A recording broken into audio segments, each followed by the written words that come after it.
At least I haven't pissed her off. Let's get ourselves going then.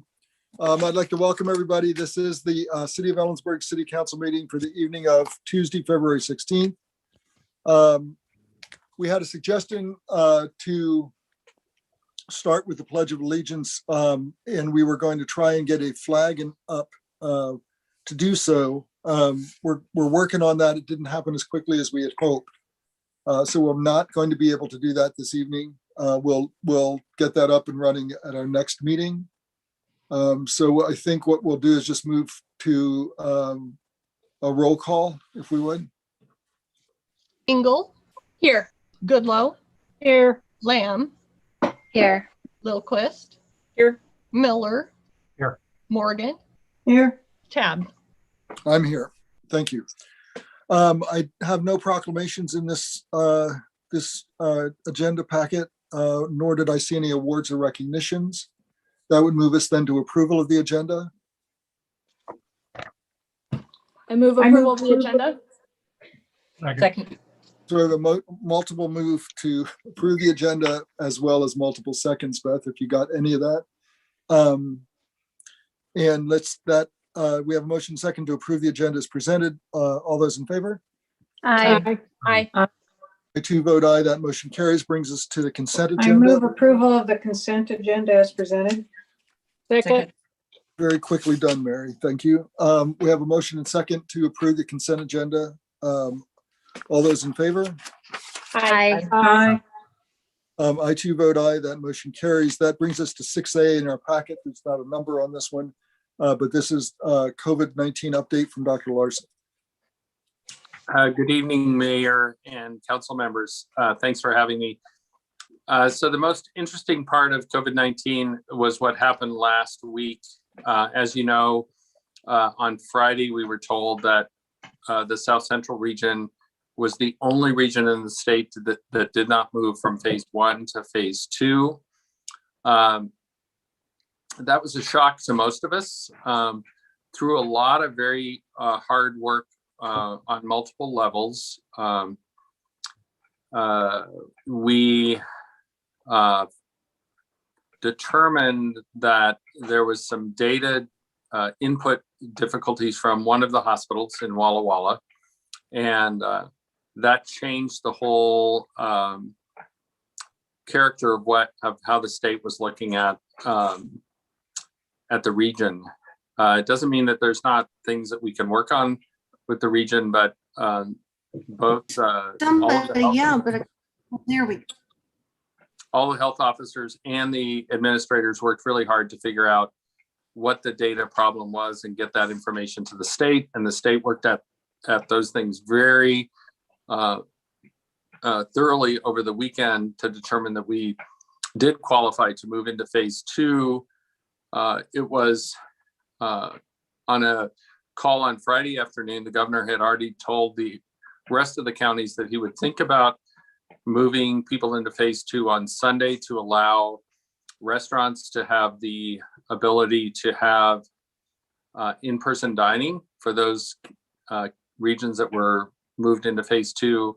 And since we moved into phase 2 on Sunday morning, we also were allowed to move forward. And most of our restaurants did have in-person dining on Valentine's Day, which was a big deal for them. So we are working very closely with the South Central region on a weekly basis, and we put regional data management on our agenda for the weekly for our weekly meetings, because we realized that, you know, the state, if the data is not inputted correctly, the state can't see correct data. So we are learning to work together with our South Central partners, and I think that's going to work out fine. There's a lot of other things that are happening currently. Our numbers are really going down. Our percent positive rate is about 8.5%. Our incident rate is below 200 and going down. Central continues to have relatively low numbers, and our hospital is not currently overwhelmed. That said, things could change very dramatically with the B.1.1.7 variant that was initially found in the United Kingdom, but is now in multiple countries. We have had, as of today, we've had 25 cases of B.1.1.7 in Washington state, and it's the modeling considers that that will be the predominant strain of the virus probably by the end of March, early April. So we should celebrate our successes, but we should not let our guard down. That's the warning going forward. We are continuing to vaccinate folks in Kittitas County. We are close to saturation on the older than 65 and the older than 50 in multi-generational households. I think we have some room that we can move in regards to kind of capturing some of those folks, but we are currently being held to the B1 phase of vaccine distribution, and we are waiting for the rest of the state to catch up. There's some work being done on agricultural workers and how we can get them vaccinated to kind of help the whole central Washington, all the way from Walla Walla up to Okanagan. There's some work being done there. There's some testing being done currently in agricultural workers in Grant County and Yakima, and those will probably be transformed into vaccination clinics. And we are currently hoping that we will have Johnson & Johnson vaccine approved. The FDA is looking at Johnson & Johnson vaccine. They have until the 25th to look at the data, and then they have a couple of weeks after that to make a decision on that. The data looks really good. That's a one-shot vaccine. We will, at some point, right now we have more people wanting vaccine than we have vaccine. We will have a switch where we will have more vaccine than we have people that want vaccine, and we'll have a lot more work to convince to address people's concern about vaccine. Our schools are really doing well. We have a current outbreak in AAU basketball related to a tournament that happened in Brewster, but we had no intra-school transmission. So that's been a really good thing. Schools are starting to raise the question of mandatory testing for schools, both staff and students, as well as people doing athletics. That's in the process. And Kittitas School District is expanding their K-5 education. Thorpe School is planning to be fully open in April, and Ellensburg School District is looking at how they can expand their offerings to students. We still don't have a vaccine for teachers yet. They are in B2 or B4, depending on their age. But I did get an email from the state today that they're looking again at how to vaccinate, to get teachers vaccinated. And Tristan and I, along with the rest of the IMT team, worked with our local pharmacies today at seeing what they need. Some of those pharmacies will be getting vaccine directly from the federal government, and some of them will be getting vaccine through the state. And that's my update for today. Great, thank you. Thank Questions? Actually, I had one this time, and then we'll move on because the CDC's come out with their guidelines for reopening of schools, and I know that quite a bit of the conversation that the local district has had has been about the 6 foot versus 3 foot separation and being able to move from 6 feet to 3. But my understanding is that the CDC's guidelines is 6. How does that impact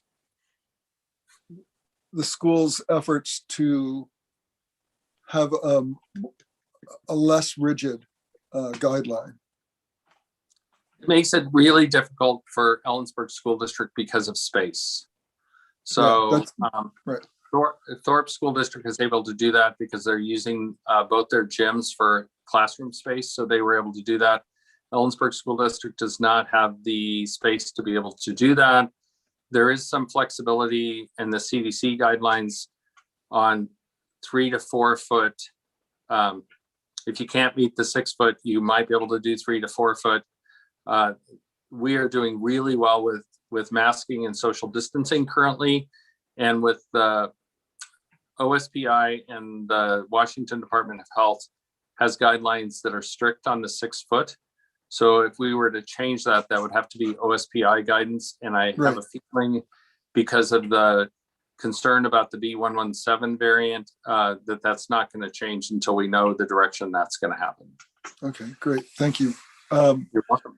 And just if folks aren't aware, one of the things that came up in our Friday community recovery meeting was that we've talked an awful lot about the economic impact on restaurants and the hospitality industry. One of the other significant positive impacts of moving to phase 2 is school athletics and sports.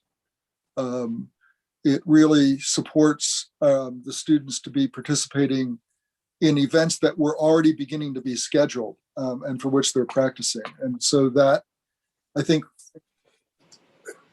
is just a huge step for the district and for the students and their families to be able to re-engage in some of those sports activities that they were not able to, and the competition would not have occurred in a phase 1 stage. So I think it's great. And I really, again, appreciate the efforts that you've made, Dr. Larson, as well as Tristan and the entire team. I will note that I got my second shot today.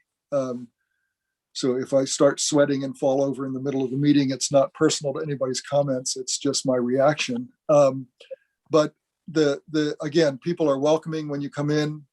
They're moving people through in an efficient and effective way. They're doing both the initial shot as well as this was my second shot. So they're balancing people who have not received a vaccination with those who are completing the cycle and doing it in a way that again is efficient, but also very, very supportive for people moving through that. So I think we need to recognize all of the efforts of the volunteers there, as well as the folks that are working it. So thank you. And thank both of you again. Yeah, While you're we're welcome. thanking folks, I just wanted to acknowledge the political support that we got when we didn't move on from the county commissioners to the legislative delegation to the congressional delegation. We really had a lot of people fighting for us and arguing for us. So, and I'm glad that there was a technical glitch that allowed it to move forward, and rather than politics, but still. Yeah, There we were need lots to make sure we're watching out for our neighbors, and I think that's what we showed that we were doing, as well as watching out for ourselves. I did bring up on a statewide call that there was an ask of how do people in rural Washington feel about how this is going, and what I said is that we have to count on our neighbors to make this work. And the reason it's working so well in Kittitas County is the collaborative work that's being done between community members and the hospital and Central and the IMT, and in the ability to be flexible in what we're doing. And it's a real statement of the value of this community. And I'm very thankful for that. Thanks. Any other questions? I just have a comment, is that I went through my second set a week ago, or last Thursday. And other than one day of feeling pretty knocked down and a very itchy shoulder, it's been fine. And I think the thing that I was the most amazed by was my incredible sense of relief. I just feel relief. For the first time in a year, I feel safe. And I didn't expect to have that sensation. I just thought, well, I'll get my shots. But I feel safe now. I'm not afraid to go to the grocery store, things like that. So Yeah. I'm really grateful. Thanks. Yeah. Again, thanks. So let's move on. We'll go to 6B, this board and commission applications. We have, let me get back up to the grid. We have one vacancy currently in the Arts Commission. We had two folks that we spoke to us last meeting, Fiona Corner and Rob Repose. We have two additional applicants that I think are in the queue tonight. Gwen Budnick and Sarah Amrani. So if Gwen, can you kick on your camera and unmute yourself? This is just an opportunity to introduce yourself to the council, talk to us a little bit about your interest in the Arts Commission and how you feel you might contribute. How do I kick on my camera? I've never done this. That one I can't, there should be on the upper right. I don't know what you're doing this on. Oh, view? I'm doing, start We got video. sounds. Okay. Sound is good. There we Okay. go. It's like a little video. Can you camera. see me now? Yeah, this is good. See? Okay. So again, just kind of Good evening. Thank you.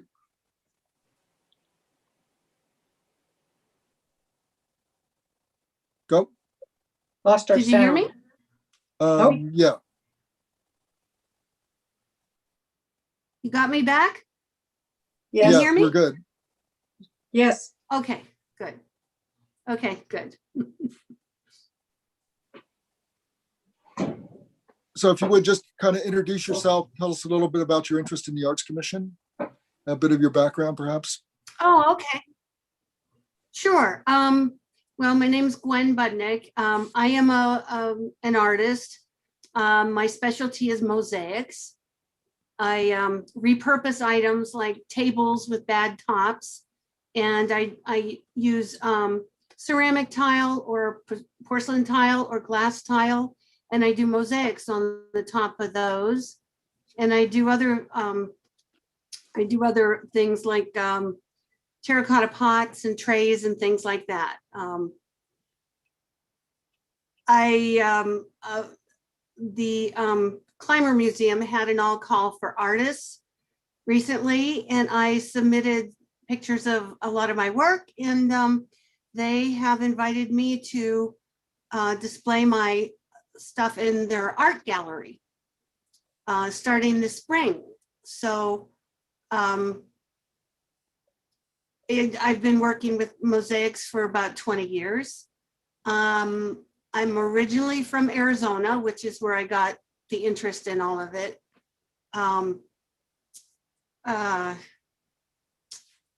I've been here just short of 2 years. And my husband and I moved up here because both my kids are living in the Pacific Northwest and we wanted to be closer. So I don't know, ask me some questions. I don't know what else to say. Council, no, that's great. Thank you. Council, do you have any questions? Yeah, I mean, other than your interest in art, what skills or talents do you bring to the Arts Commission? Well, I've been in all kinds of arts, not just the art mosaics. I've also been in dance and music, play instruments. I've choreographed musicals for high schools when I was in Arizona. So it's a broad spectrum. And my daughter's an artist and my mother-in-law was, and it's just, I guess it's multifaceted art. And I have 2 degrees. I have a bachelor in English and another one in communications media. And a big part of my career has been working in marketing.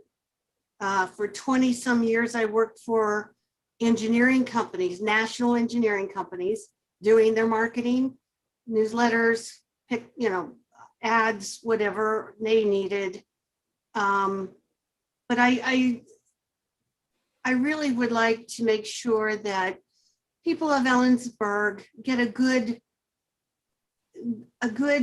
wholesome, all around exposure to different kinds of arts that can broaden their minds and bring joy to them. Actually, a lot of people get a lot of joy from looking at art that's beautiful. It just, gives them a good feeling. And I think I could be part of that. Great, thank you. Any other questions?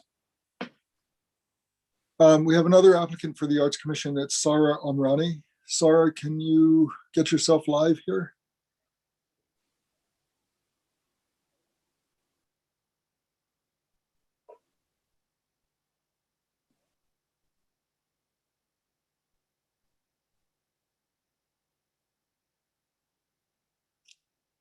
Okay, so we got visual, no sound. We don't have sound right now.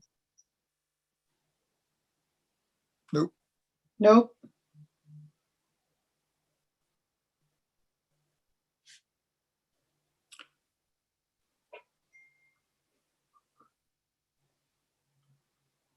Yeah, we're not getting any sound.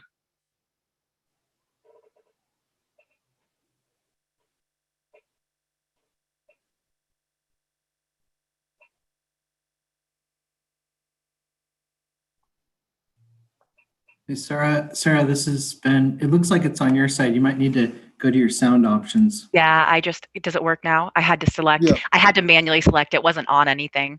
I was like, I've never really used Zoom on a computer before. I only use it on my phone. All right, well, hi, I'm Sarah Omrani. I will be 29 in just under, I guess, a little over a month, actually. I've lived here since 1996, except for a brief stint where I lived in the Seattle area and then also Bellingham. And I ended up coming back to Ellensburg to help take care of my mother's farm. So I'm an artist, a farmer. I just started back at school at CWU this past fall. Yeah, so I've been here a really long time. I did 4-H when I was a kid, horses and dairy goats. I did junior rodeo. Used to do poles and barrels and God, I can't remember the name of the flag race. It might just be flag race, but um, I am very well versed in the different subcultures in Ellensburg. My mother was a professor here. That's why we moved here. She taught in the ESL department, which might be the ELL department now. They've changed the wording. Oh, I have a cat guest. Wonderful. And then additionally, like I said, I've been involved with the rodeo subculture. Yeah. Is there anything particular that you folks would like to know? Any questions? Well, again, what skills do you bring to the commission? All right. Well, I have done organizing. I'm sure some of you recognize me from organizing the months-long daily protest for Black Lives Matter. So I bring a lot of communication skills, a lot of just kind of, what needs to be done where. There was a lot of networking that was involved with that. As you would assume, you're bringing together a bunch of people from different backgrounds. So I think that I have good experience in communications. And I personally am an artist and have connections in the artist community. I do mixed media, but I wouldn't say that there's a form of art that I don't enjoy. So yeah, concrete skills are communication, networking. I also think that living here, as long as I have, and having the diverse experience that I have had, brings a lot to the table in terms of recognizing the culture of Ellensburg and making sure that we preserve that while moving forward in a very we're working on a diversity, equity, and inclusion committee. So I really think that somebody that understands that we can preserve the good parts of Ellensburg, and obviously the rodeo is a really big draw, but I also think that we need to look to the future and look at diversifying. So are there any other questions? Okay, we're good. Wonderful. Thank you. Thank you so much. Let's kind of move through while we're pondering this. We have an applicant for the Utility Advisory Committee, Nate or Sitten, and I know I saw Nate on earlier. Is that my cue to join? It is. All right. Yeah. Well, thank you, everybody. My name's Nate Sitten. I've resided in Ellensburg with my wife for 23 years. We raised our family here. All of our children have grown up here, gone through the high school, and are currently 2 of them attending college locally. I got 1 in high school. I have a master's degree in education. And I started my career young back in '97 with comprehensive mental health, and then transitioned into DSHS. And I've been working for DSHS for 20 plus years. The last 5 as an administrator for developmental disabilities. And I'm very interested in the UAC committee or commission. I think the country and our city has some challenges ahead of us as we look at renewable energy and resources, and I'm curious to be a part of that. I'm self-motivated to educate myself around issues. If I don't have the understanding of what's being presented to me or what I'm reading, I'm not afraid to ask. And then 20 years of working for the state, I've had to work with private and state and federal contractors and governmental bodies. So I have an understanding of how governmental systems work. So with that, I'll just leave you with some questions if you have them. Yeah. Council, any questions? I would have one, Nate, because I know that you helped us frame this. Do you see an intersection between raising bees and the work that you might do on the Utility Advisory Commission? Absolutely. I think we can harness the power of bees to generate enough electricity to power the city. I'm just kidding. That's good. Thank you. Yeah. Any questions? Thanks again. Thanks, Nate, for your interest. Thank you, everybody. And we do have 1 vacancy currently on the UAC, and I don't believe that we designate positions there in terms of skill sets. Nancy's saying no. And I know Nancy Goodlow and Nancy Loquist are both part of that. The last applicant we have tonight is for Landmarks and Design, and Zane Kenyer. And I saw Zane somewhere. Yeah, I'm here. Looks like my host has disabled my video. That's personal. Oh, here we go. There we go. Got it. Hi, I'm Zane Canyer. I'm born and raised in Ellensburg. You may know my brother. He's the athletic director at the high school. I was recruited by a number of folks that currently are on the Landmarks board. I'm a structural engineer that works for a company called Swenson Safe Vigier out of Seattle. I've been with that firm since 2004. And provided structural engineering services for a number of existing and historic buildings throughout the state, and specifically here in Ellensburg, including the Geddes Building, the Clymer Museum, Masonic Lodge, the Oddfellows Building. I've provided services for all of those buildings. Our company as a whole is very involved in the Washington Trust for Historic Preservation. And I personally am on the advisory board for the Washington Main Street program.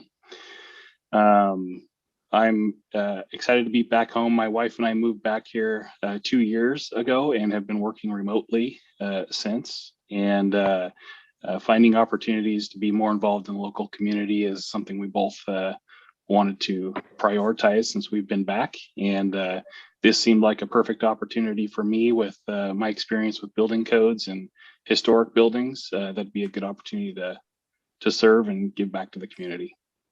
Great, thank you. Any questions, Council? I don't have a question, but I'll just note for Zane's probably aware of this, but as a liaison for the Landmarks and Design, I guess the question would be your experience, structural engineering experience, I think is a real plus for historic preservation, and your past client experience includes several past recipients of grant funding through landmarks and design. So do you see, I'm assuming that your consulting work would continue, but in cases where your projects may come forward for funding, it would be, you would typically recuse yourself. Have you had any thoughts Absolutely. of that? Absolutely, yeah, and that's conversations I've had with past members of the Landmarks Commission was how to handle potential conflicts like that, and that's, from my understanding, a very typical process is just to recuse yourself if that conflict does present itself. Yeah. No, I think that sounds exactly right, and I would point out that it's not limited to people doing their work. We've actually had several members of the commission receive funding for their projects as well, their own properties, if they've recused themselves from those deliberations. So that sounds good. Thank you. And I think I would also note that we're landmarks and design has specific profiles of skill sets, and I think that what you would bring to the table, Zane, is the vacancy. The structural engineering or architect and historic preservation expertise, I think is exactly what the vacancy is, which may be why people were talking to you about making application. I don't know. Yeah. Well, I know that the seat that's vacated, it was held by a local architect until recently, and I was aware of the architectural slot, and I would agree that hopefully it's general enough that it would allow for structural engineering, because that's a key component to architecture. So I think we're covered. Okay, great. So let's thank you, Zane, for being here. Any other questions? So let's do a couple things. We have the one vacancy on the Arts Commission. I will note that I reached out to Fiona Corner. Her second,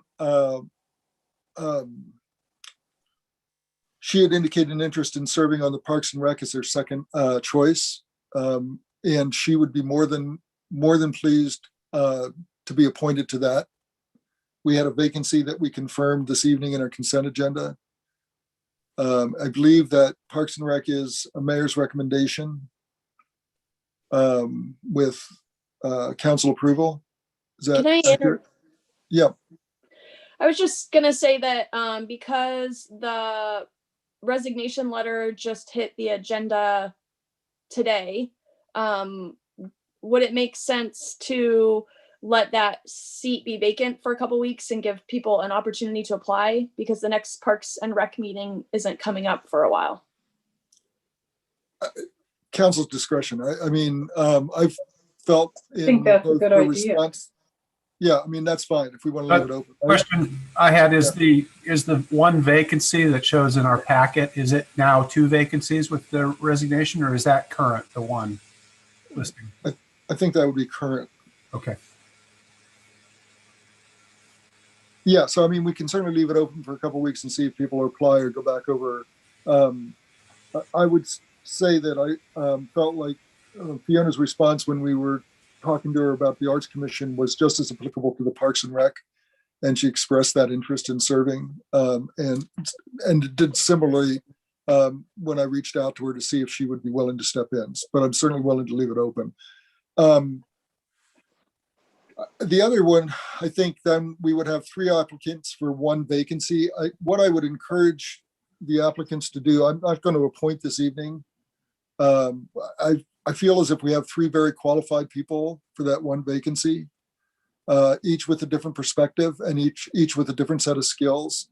So I might encourage either the applicants or council to simply reach out and touch base with those folks, perhaps to explore a little bit further. Because I don't have a clear, it is a mayor's appointment, but I would certainly be open to council feedback before we move forward with that application. Nancy?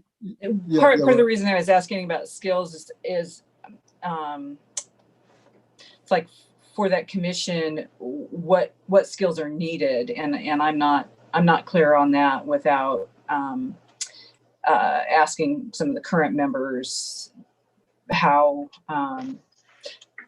I don't know if they have someone who has marketing skills or organizational skills already. I can see that there's some gallery kind of overlap and not just skills, but also what ties to what communities are covered already with the existing members of the commission is the questions that I had.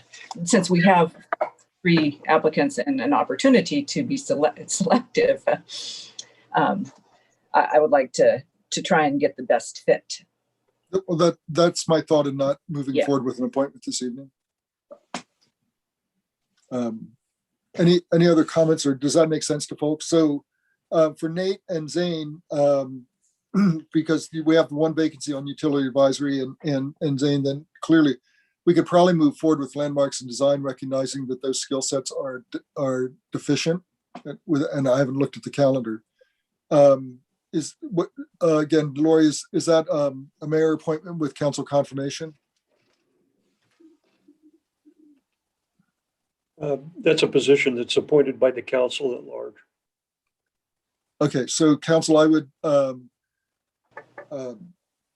ask for a motion to appoint Zane Keener. I'll move to That's appoint not right. Zane Kanier to the Landmarks and Design Commission. Second. So a motion and second to appoint Zane Kanier to the Landmarks and Design Commission. Is there further discussion? All those in favor? Aye. Aye. I too vote aye, that motion would carry. Nate, typically we would wait until the next meeting to appoint for utility advisory. Nancy, is there We have been vacant for quite some time, and we have a meeting this Thursday. If we could get that filled, I think it would be good. Okay, no, that's great. That's great. So so send them the 72-page packet tomorrow. Yeah. John, what is this, a council or what are we doing? This one is a mayor's appointment with council concurrence. Okay, so council, I would recommend or entertain a motion to accept the mayor's recommendation to appoint Nathan Sitton to the Utility Advisory Committee. So moved. Second. We have motion and second to appoint Nate Sitton to confirm the mayor's recommendation to appoint Nate Sitton to the Utility Advisory Committee. All those, any further discussion? All those in favor? Aye. I too vote aye, that motion carries. Nate, thank you. Nate and Zane, thank you both. And actually for all of our applicants this evening.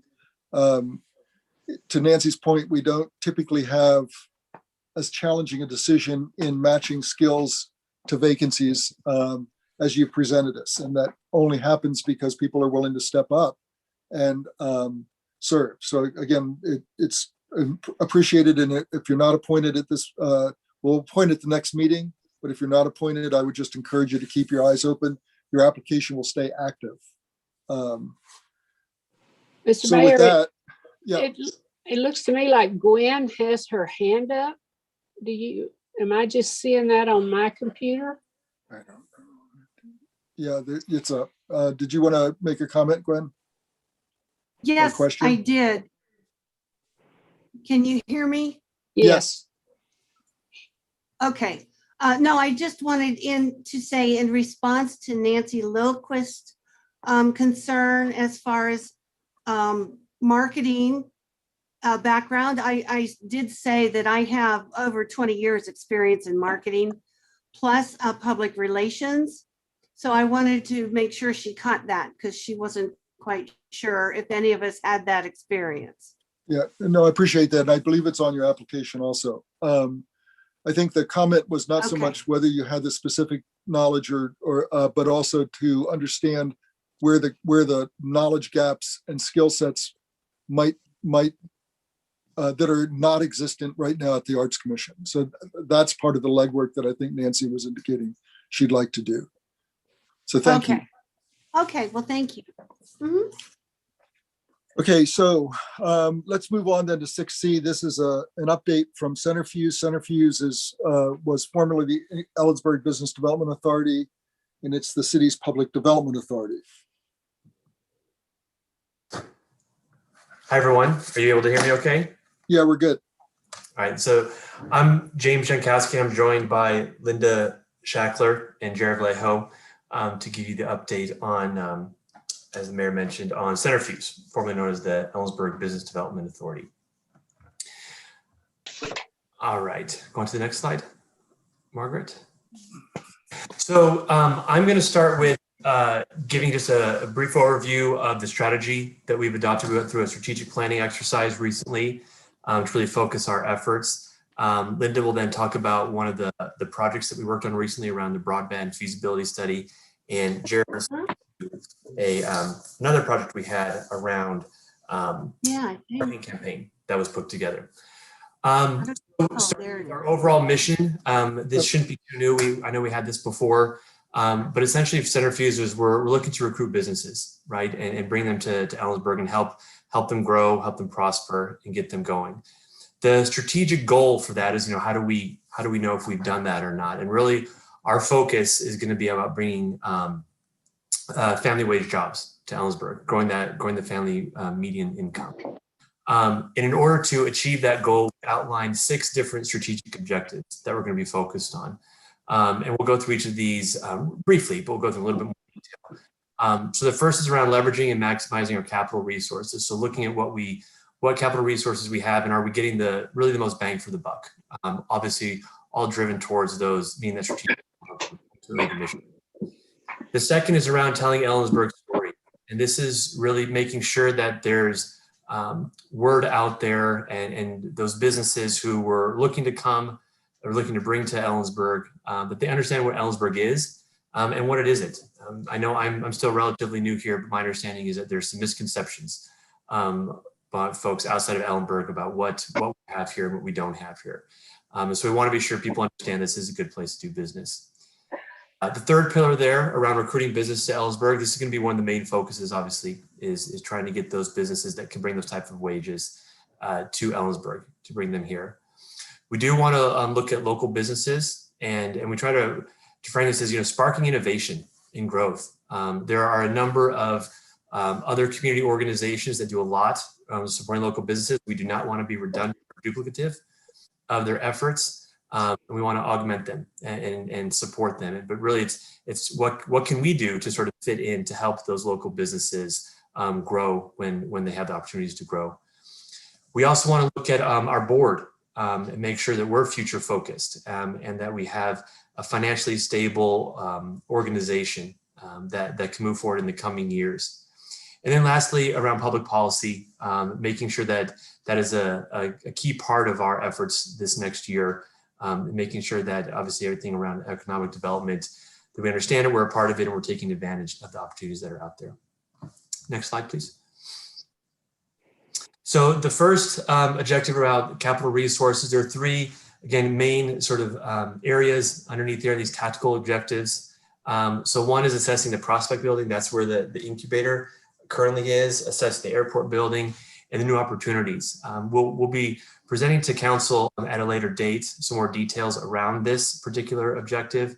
But again, these are some of our key capital resources right now, and we put some thought into how are these best used, and how are we able to leverage these resources to, as I said before, to get the most bang for buck. So these would be the 3 areas that we're primarily focused on here. Next slide, please. Telling Ellensburg's story, really, focus on the digital component, the personal component, the promotional. So a fair amount of marketing with this, and we'll see exactly what form it takes, but these are the 3 primary areas that we'll be looking at. Next slide, please. Recruiting businesses. So supporting efforts to improve infrastructure. Linda will be talking about this with regards to broadband, but there are some infrastructure opportunities that will help make Ellensburg even a more enticing place for folks to do business. So we want to be sure we're supporting those efforts to improve that. We want to curate and connect with businesses who are looking to potentially relocate here or set up their shop, start a business here in Ellensburg. And so this would be proactively reaching out and also being able to be very receptive to folks who make inquiries. And I mentioned this before about changing the narrative about Ellensburg. We want to be sure, again, folks understand that this is there's a lot of great assets for businesses to set up shop here, to do business here. We just need to make sure that they understand that and that they have a true picture of what Ellensburg is. Next slide, please. Sparking innovation and growth for local businesses.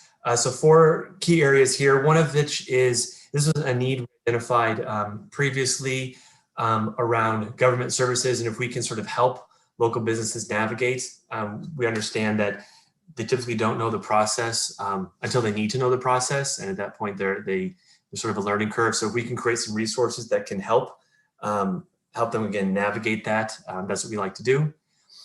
Sustaining close and frequent contact with local community partners. I mentioned there's a lot of organizations out there that are doing some really great work, and we just want to make sure that we stay connected with them. So there'll be efforts this year to enhance those partnerships that we already have. We are thinking about conducting a gap analysis of products and services offered in Ellensburg to potentially be able to talk with potential businesses, but also local businesses here and say, look, there's a need for this, that we've either conducted a study or through our conversations or what have you. And there could be some opportunities for local businesses to grow in some of those areas, which maybe they weren't aware of. And then lastly, engaging with local businesses, just be sure we understand what their needs and challenges are, so we can help turn those into opportunities. And we mentioned supply chain as a potential example. If there are opportunities for multiple businesses to order certain supplies together, and get some, economies of scale, and we can help facilitate that or bring them together, that's obviously something that we would potentially look to do. Next slide, please. The board, so identifying gaps in board talent and reaching out to prospective board members. We're currently a board of 7 spots. We're working to fill one. We may look to go to a 9-person board, but we're always looking at where the needs are. And you sort of mentioned it with the other appointments you just went through. Where are the gaps? Where are the skill sets that we need to support this overall plan? So we'll be very forward thinking in that respect. We want to make sure our plan is tied to the budget in a way so that we do have that sustainability and that financial diversification to move forward with stable footing. So that's something that we've started to do and we're going to continue to do. And then there's also other external funding opportunities. And so we just want to be sure that we're always paying attention to those and taking advantage of opportunities where we can to support not only operational activities, but also certain projects that come up. Next slide, please. And then lastly, around public policy. So looking at the Washington legislature, making sure we're tracking bills, and then acting on ones where appropriate. Engaging our locals in the comp plan updates, making sure we continue to be a part of that effort. And then, as you all know, there is effort around connecting with state and federal delegations. So we want to be sure that we've got connections there, which take a bit of time as well. Next slide, please. So that's kind of an overview of the strategic plan. Obviously, please note, it is subject to change based on events. But that's what we're going to try to do and get our efforts. So after this slide, Linda will speak to this broadband feasibility study, talk about the assessment that was done, go over some of the key findings that the consultant identified, and then some recommendations that they have identified and we've sort of talked through. And then Jared's going to speak about that marketing campaign that we did around remote workers, really around the objective, again, driving awareness of Ellensburg, and he'll talk about the results. Again, the campaign was called The Answer is Ellensburg. So with that, I will turn it over to Linda.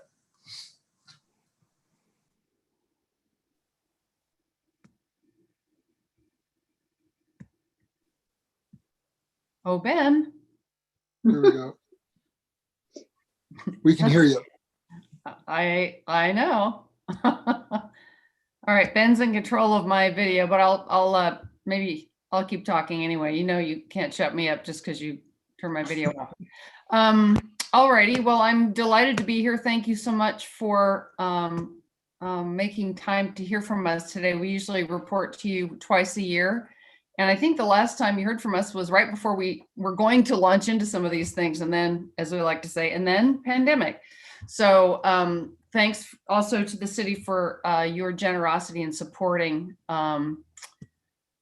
Centrifuge and the work that we're doing. We wouldn't be able to do that without the administrative support that the city provides. The broadband feasibility study was just completed. It was prompted by a 2018 strategic plan that Centrifuge did that included a SWOT analysis. And the W, of course, is weaknesses, and threats is the T. And we had discovered also in our actual experience with business visits, people who wanted to locate here, one of the very first things they would ask is, so how's your broadband? And we would say, I don't know. And we couldn't actually get a great answer to that was consistent and informed and data driven. So we decided to find out. And we applied for a grant in November of 2019, Department of Commerce. The Public Works Board has a series of rural area grants to enhance broadband, and landed it, and conducted a competitive RFP. And our goal really was to assess the ecosystem in the urban growth area, not just within the city limits. We're really, as James said, trying to be forward thinking and preparing Ellensburg for prosperity, not fixed on the present day. We did hire, and then we wanted recommendations so we could tell you, City Council, and other partners and state and federal funders where the next dollar of funding should go to increase access, security, and speed of the network. Anyway, we hired a company called Finley Engineering and CCG Consulting, and they really did most of their work last fall. And we, as I said, just adopted the findings on Wednesday of last week, I guess. I would like to say that the survey, the research focuses on a telephone survey of about 370-ish people, interviews with business, and then actual speed tests. And that's how we're getting the findings. Thank you, Margaret. By the way, Margaret Reich is hiding in the shadows running the PowerPoint. So thank you, Margaret. She just put this together for us. So she's fabulous. So the findings were great, and they revealed some things that we had not suspected, known about, or really thought about. One thing that was an eye-opener for me, I guess I just hadn't thought about it. We're so focused on business broadband, it didn't occur to me that if you're going to move here and have a business and have great broadband during the day at business, you also actually want to have great broadband at night, either because you're working at home or because you live there and you just want that. And of course, during the pandemic, we've now figured out that everybody needs broadband for everything from healthcare to first grade to work, all kinds of work. Anyway, so what is the customer experience? And again, this is based on telephone surveys, one-on-ones with key businesses, and with a random survey in Ellensburg. And basically what they said, downtown, if you're just in the downtown core, the access is pretty good. And that is, most businesses have a choice of 3 providers, which is more than in big cities, but even that showed some difficulty. If you're in an old building, you may not be able to get to the fiber. And we found that out when we actually located an office in the Elmira and could not get to the broadband. Outside of downtown, broadband is slow and customer service is low. The consultants said, we think that's because people are fixated on when broadband was much worse, and they think it's worse than it actually is. Although speed and reliability is not good. About a third of internet home connections are too slow and they're unreliable. Upload speeds are very sluggish. And I was poking around in some bills on broadband the other day and noted the statewide goals for upload speeds are that by 2028, all businesses and residents will have at least 150 megabits per second. And you can see that we're quite a ways from that. 15% of residents have no broadband connection at all, and 35% still use DSL, which is a phone line. Another finding in this was that the resiliency, the backup lines, if you will, So if somebody's digging a building and they slice through a line, our backup lines go to Seattle and Portland. So it's okay, that works as long as it's not an earthquake on the West Coast, in which case the lines should run the other way. I would also just add one other thing, and that is that reliability was the #1 concern of those who were surveyed, not cost. So they just want to know that it's going to work. And when you figure that a significant number of those surveyed have 2 to 3 subscriptions just in case one of them fails, they just don't believe that they're going to have reliable service. It makes sense that one reliable service would be better than just hoping one of 3 works. Margaret, next slide, please.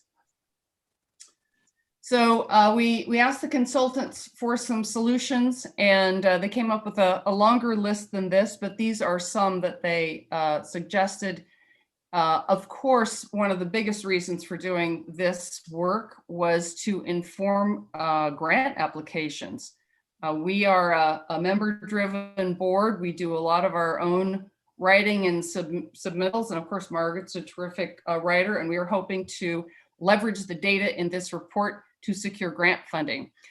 The consultant also strongly urged simply reaching out to current providers and asking them to do better. And we've already done that. Margaret has contacted 2 of our biggest providers, Charter and Consolidated, who were really excited about this study and has had some very promising conversations with them about fiber expansion, which of course, if you can get the private sector to do it and you don't have to, that leaves the money for other things. The other piece they talked about was, again, the diverse routing of broadband fiber to ensure emergency resiliency, and then technical for small business, which could be all kinds of training as well as actually grants to help them connect to the fiber that is downtown. So that's a very quick tour of the report, and I will respond to any questions that you might have if I am able, and if I'm not, I'll go find the answer later. Thanks, Linda. Let's move on to Jared's for right now, and then if we have questions, we can circle back. Oh, hey, I rose my hand and I've already had video. Ben was on it. Thanks. So yeah, I'm doing the marketing piece, and in typical marketing fashion, there's going to be no charts, and it's not going to be 45 slides, so it's antithetical to that. I just want to talk really briefly about the context of this campaign. So a year ago, we were going to do an outreach digital campaign where we would connect with more like focusing on businesses, tech businesses that wanted to potentially relocate their business here. But because of COVID, we didn't do that.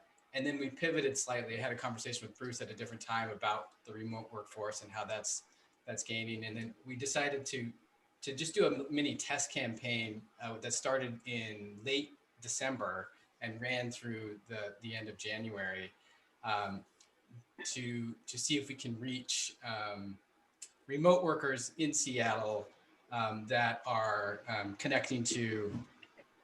that are looking to potentially expand because they're being encouraged to work remotely. In fact, Facebook, Microsoft, Amazon, a number of these companies have indicated continue to working from home for as long as you want to. So that was kind of the target. One of the things that's interesting as we see this is that after COVID goes away, the estimates are showing anywhere from 20 to 25% of people are that can work from home are probably going to continue working from home in some fashion. So this is a new habit that has been formed, and that's kind of exciting for towns like ours where we can recruit and great cost of living, and we can increase our things. The overall point of this campaign is just awareness, as Ellensburg is a great place to live. There's lots of other campaigns out there and other, lots of tourism. Chamber does a great job with the tourism aspect of it. We wanted to focus on coming here to live. And so we wanted to start with the awareness. And then the secondary goal with that is just to see how awareness leads to kind of engagement, to see if we need to shift our messaging, pivot a little bit. We did create, Centrifuge created an asset. The answer is ellensburg.com. We're going to use that in perpetuity for a foreseeable future as a landing page focused on driving engagement to that page. Next slide, please. So we went back and forth, and rather than have a bunch of different charts talking about impressions and all this kind of stuff, we just distilled it to these 5 bullet points. So I'll try not to read them, but just summarize more so. Anybody can pay for impressions. But in the short amount of time, one of the things that we wanted to do is to see, we have these 2 categories of profile people that we identified. Those tech workers that can work remotely, that have children under 12 and under, that are potentially looking to come here. And they kind of fall into 2 buckets: an explorer, people that want to go outside, hike, all the camping, fishing, that kind of stuff, or the group that wants to go walk downtown, go to the coffee shop, stop at a brew pub, whatever that is, those types of segments. We were able to, in a short amount of time, across curated ad displays, landing, the social media targets, we had just under about 1 million impressions generated between those two categories, about evenly split. That generated 770 clicks, give or take, and which is typical click-through rate on a very open-ended, high, big long tail purchase like moving, relocating, right? So it's fairly typical. It's not, it kind of makes sense. So no surprises there. At the landing page, we had people could request a livability report that Centerview's produced, synthesizes a lot of the information that's already out there into a nice PDF, and we're able to send that off. And we sent those 14 requests to those prospects, which is pretty surprising. So that's the first half of this phase, was just branded display ads across the internet, social targeting, all those kinds of things. And then the second part of this was just a kind of a fun, light, interactive quiz that lives on USA Today, and it guides people that take it to where's the ideal place to live, and are you an adventurer, or are you kind of a city person? Like to read a book and share a coffee with somebody, and depending on what they chose, it kind of walks them through 2, 3, or 4 different choices, taking them to the same answer, that the answer is Ellensburg. So either way, they're going to choose Ellensburg. So that quiz will live on USA Today for a long time, like we talked about. But for a month snapshot, we had about 2,900 reads. And the way I like to quantify this type of work is, they spend about 30 seconds reading it, because it's not a very long quiz, which is pretty decent. But that resulted in about 23 hours or so of living in Ellensburg brand exposure. So it's kind of a nice little hit for that small amount of time. That generated 170 clicks to the landing page, which was a little bit higher than we saw in our previous clicks. So that's the overall performance. We generally like what we got, what we paid for, and it's a good indicator. And if we can go to the next slide, we'll see what next. More than anything, campaigns are worthless if you don't do anything with them afterwards, and that's what I'm not a big fan of just talking about things we did, but what are we actually going to do with it? Based on these results, you're going to see, and connected to our strategic plan that James mentioned, we're going to continue our targeted work on the remote workers in the Seattle area. It seems to be that there's a very strong likelihood that people are already naturally doing that. So if we can bring that branded awareness to them in their organic search, that would be great. Additionally, we're going to take a look at, we haven't identified them yet, but what are those organic search terms now? Live in Ellensburg, move in Ellensburg, relocating to Ellensburg. One of the great outcomes from this campaign that we saw was there was Google Trends does search term trends, and there's a pretty strong correlation between this ad campaign and an increase in homes for sale in Ellensburg So those are the types of things we're looking to see if we can shift those organic search terms as a result of the work.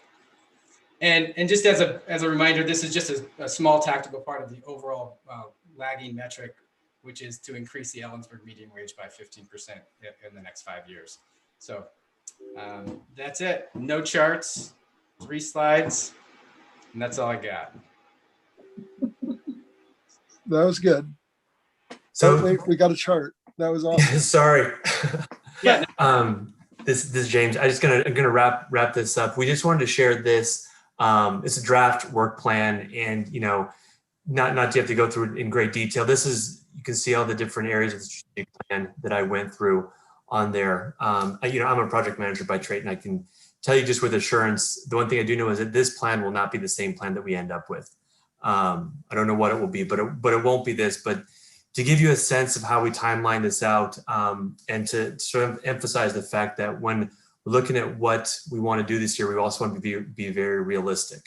We don't want to try to bite off more than we can chew. We do want to accomplish quite a bit this year. And so I worked a lot with Margaret on this, and she's obviously going to be involved with most, if not all of this, to make sure we can kind of level set the work efforts. And we will continue to do so, to make sure that, again, we can get done what we want to get done.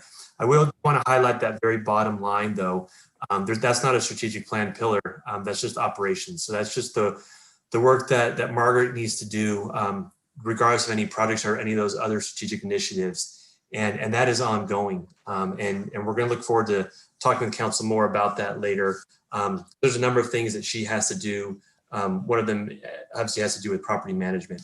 And we're going to look to see if that's really the best use of her time, or if we should be focused on some of these other initiatives, which really, we think, drive up the, getting those businesses into Ellensburg and so forth. So we'll continue to report on this throughout the year, but just wanted to share that with you. And then Mark, if you go to the last slide here, just wanted to thank you again, as Linda mentioned, for giving us the time to talk with you and share our plans. We know last year was a challenging year for everyone, for Centrifuge as well. And we clearly didn't accomplish what we had hoped to accomplish at the beginning of the year because COVID happened, and many other challenges that we all face. But the board is now, has renewed energy. Margaret's been fantastic for us, and we're really excited about this year and moving forward and getting things going. We do have an active board where we've got a lot of great people who want to do work, and we plan to do a lot of great work. So just again, I want to thank you very much. Appreciate the partnership and all the support that the city has given us and will continue to give us, because we do think we can make some good strides this year. So I guess now we can open up if there are any questions for Linda or myself. Great, thank you. Council questions? I have a comment. Go. Can you hear me? Yeah, we're good. So when the private suppliers, i.e. Consolidated and Charter, seem pleased at the idea of doing it themselves, how much more are they proposing to charge? So we've just started conversations with them, and I think it's actually not how much they're prepared to charge, but how much further they're going to expand the network. And we'll have that conversation with them. That's a great question. They are just one of 6 or 7 providers, including the city. So we're just getting started. Margaret is going to brief the UAC on this report in much more detail this week, I think, Thursday. But that's a great concern. And of course, we want to keep it affordable. Otherwise, it doesn't improve access. Yeah, I mean, at the prices they're charging right now, they're not exactly giving it away. They give it away to start you, and then they jack your prices up very suddenly. Other questions? I don't have a screen. I don't either. So maybe we could kill that. But so I would actually thank Jared, Linda, and James for the presentation this evening. It's really good. I want to recognize Stacy's active role in being the liaison. I think it's been an effective, hopefully feels effective. For me also or for them?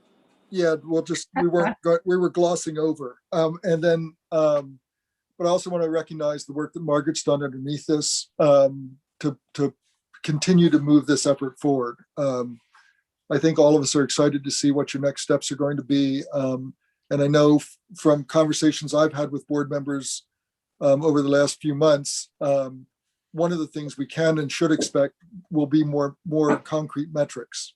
You know, how is this impactful, and in fact, what are the changes that we're seeing? But I recognize that it's a creative, dedicated board, and it's a really good board to do the work that we've asked it to do and that you've taken on. So again, I want to appreciate and recognize the work that's gone to get to this point. So thank you. If there are no other questions, then we're going to move on. This part can probably get somewhat exciting. We're going to be in citizen comment. Let me get. So the citizen comment is an opportunity for folks to approach council over issues or items which are not on the agenda, but over which council has control or purview. It's an opportunity for individuals to approach. As you do, you're recognized. Let me get back to our Zoom accommodation.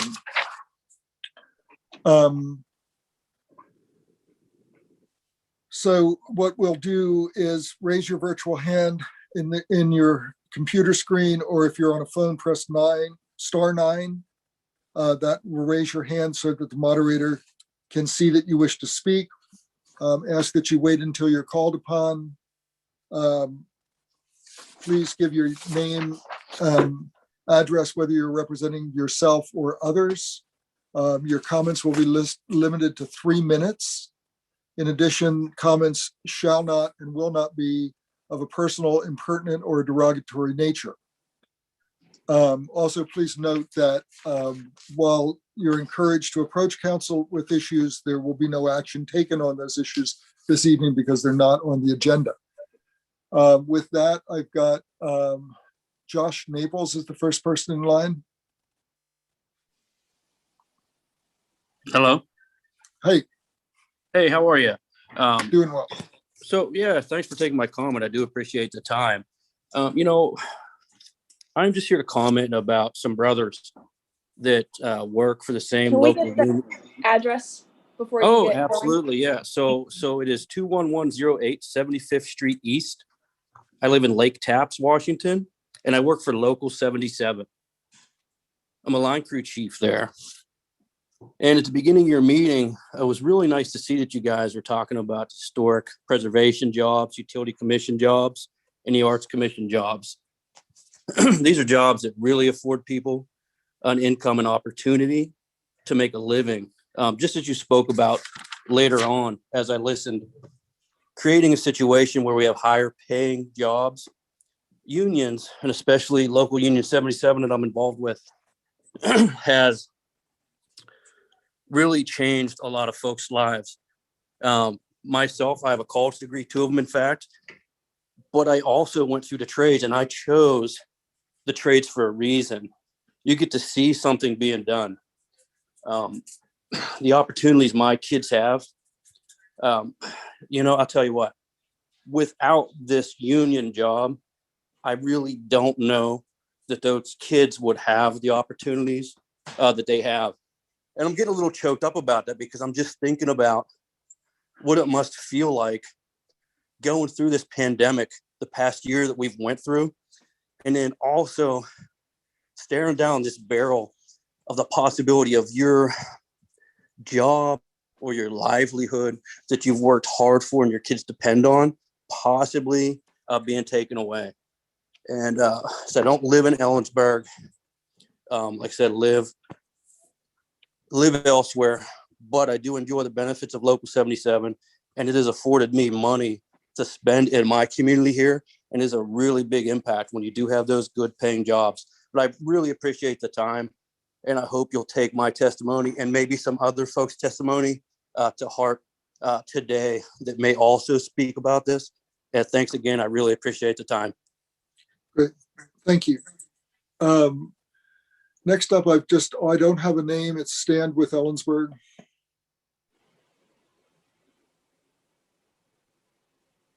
You look muted.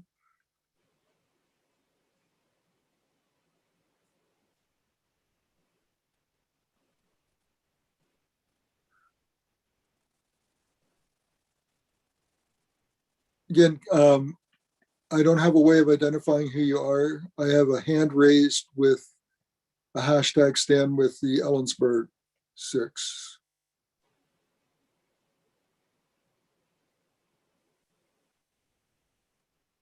Okay, I'm going to move on then.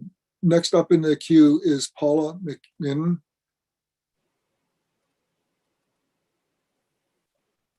Paula, you good? Hello, can you hear me? We can. Can you see me? That I can't answer to. Oh, good. I'll make faces. Just kidding. That's fine. My name is Paula McMinn, and I reside at 2000 North Alder here in Ellensburg. I'm here as a citizen activist and also representing Teton County Climate Action Consortium. So I've kept this under 3 minutes, I believe. There are some scientific studies that point to extinction of the human race in 200 years. We are not nearing a cliff. We have jumped off the edge and are trying to stop ourselves from hitting the ground. This is what the evidence and feedback loops point to. To date, it has been worse than predicted. Even our federal government recognizes climate disruption is real. After the exhaustion of the last 4 years, let us move forward with careful planning that addresses CO2 and methane emissions.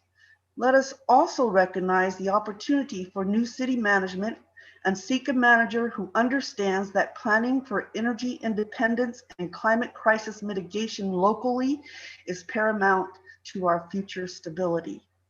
No community on earth can afford not to begin planning now. This is also why forward-thinking leadership into an unstable future is absolutely crucial. The last consultant report for city utility was done in 2016 and has driven the city utility strategy since then, which is to encourage fuel switching from electric to natural gas in order to avoid tier 2 electric purchases, thus keeping electric rates low as possible. Applaudable. Unfortunately, this kind of cost-only value no longer reflects the nature of our reality and blinds us from seeing the remarkable opportunity to localize the economic benefits of and control over our energy system, creating jobs and economic benefits in the host community. Policies to enable change to renewable energy sourcing are just beginning to grow, and we should consider installation of utility and community scale renewable energy. Policies that enable local energy development can be created now for community-centered, community-owned, and distributed power. We have read the section of the City Comprehensive Plan for the environment, and none of it addresses greenhouse gas emissions, the #1 troublemaker in our changing climate. The continued push for natural gas, i.e. methane, does not reflect the knowledge of the climate crisis upon us. It does not reflect the values we must embrace to plan for resiliency and mitigation, nor does it reflect equity in these future transitions that are fast approaching. Please consider comprehensive climate disruption evaluation and planning, which reflect the values we must embrace. Paula, if I may, you're at 3 minutes. Okay, and I'm just about done the last sentence. For community resilience and mitigation, there are many challenging and imminent transitions we need to make in our transportation, buildings, and local energy resources.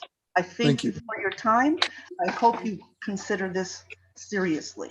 Thank you. I've got another hashtag Stand with Ellensburg in the queue here.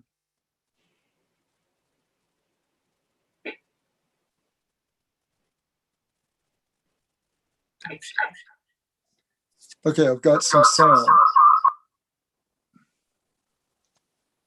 I have sound. Can you give us your name, address? Are you talking to me? My name's, hold on one second. My name's Crystal Rhodes, and I live at 3291 Ford Drive in Medford, Oregon. Yep, great, thank you. Yeah, so we can hear you. Okay. I'm just coming on tonight to talk and support with the brothers that are there. My husband worked for the city of Ellensburg for 7 years, I believe.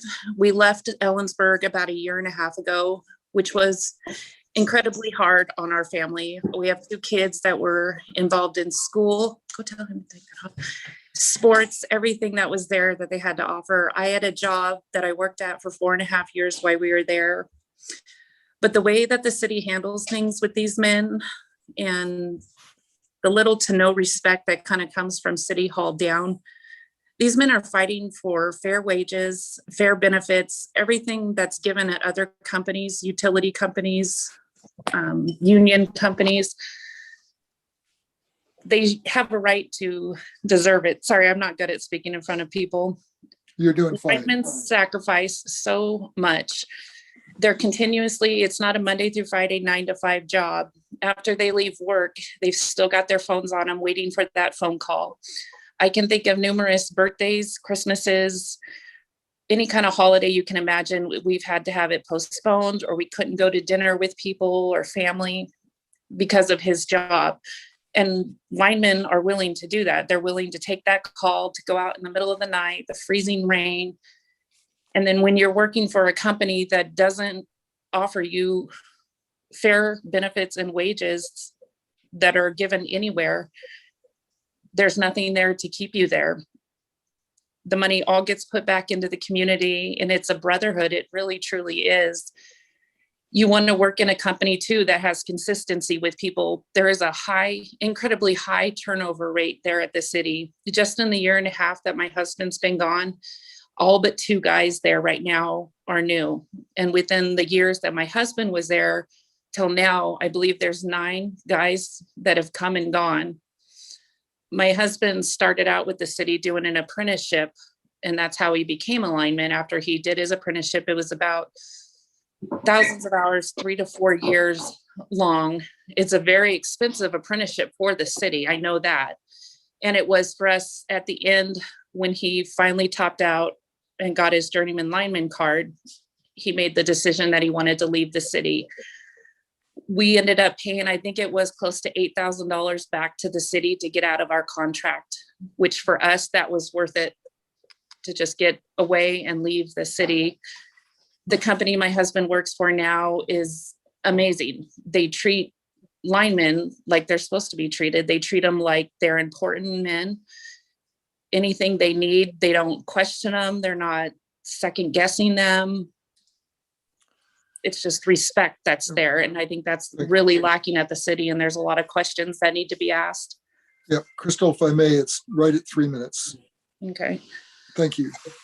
I've got another stand with in the queue here.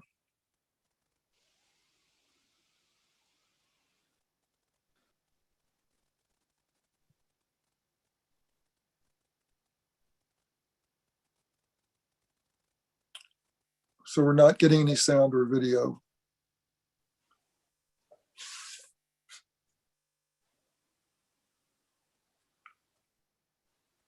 Okay, I'm going to jump down then to the next person. We'll try it again. Shane, I've Shane Schrader.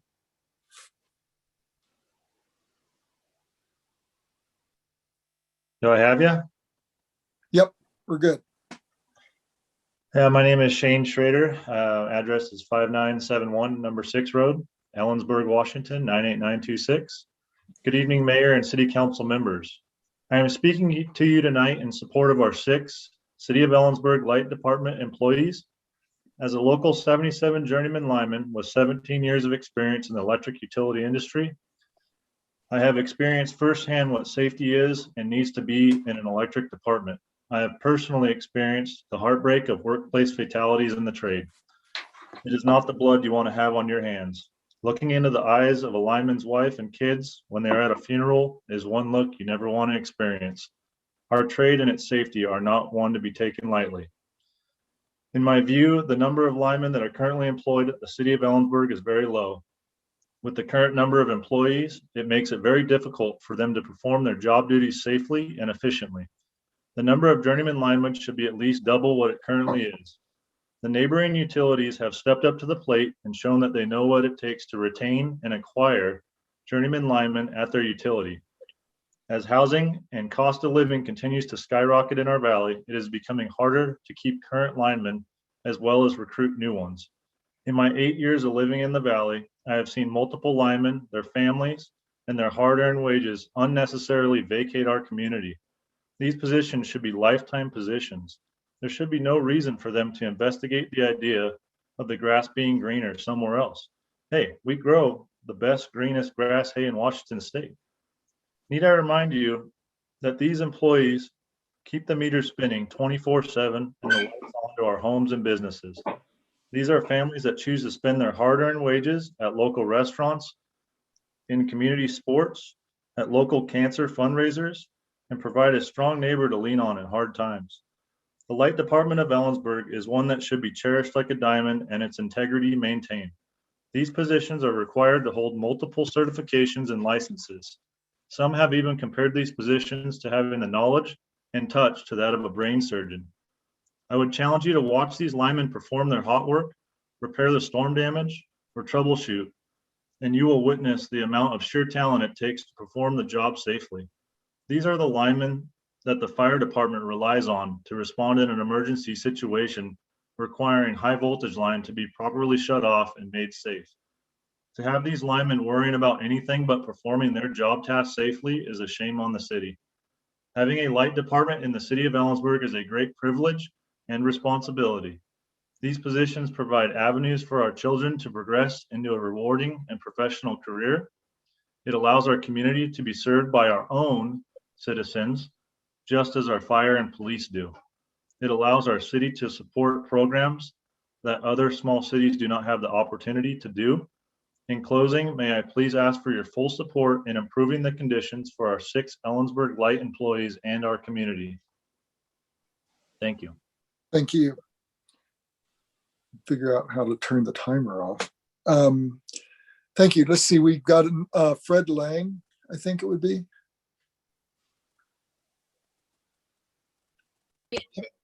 Hello. Hello.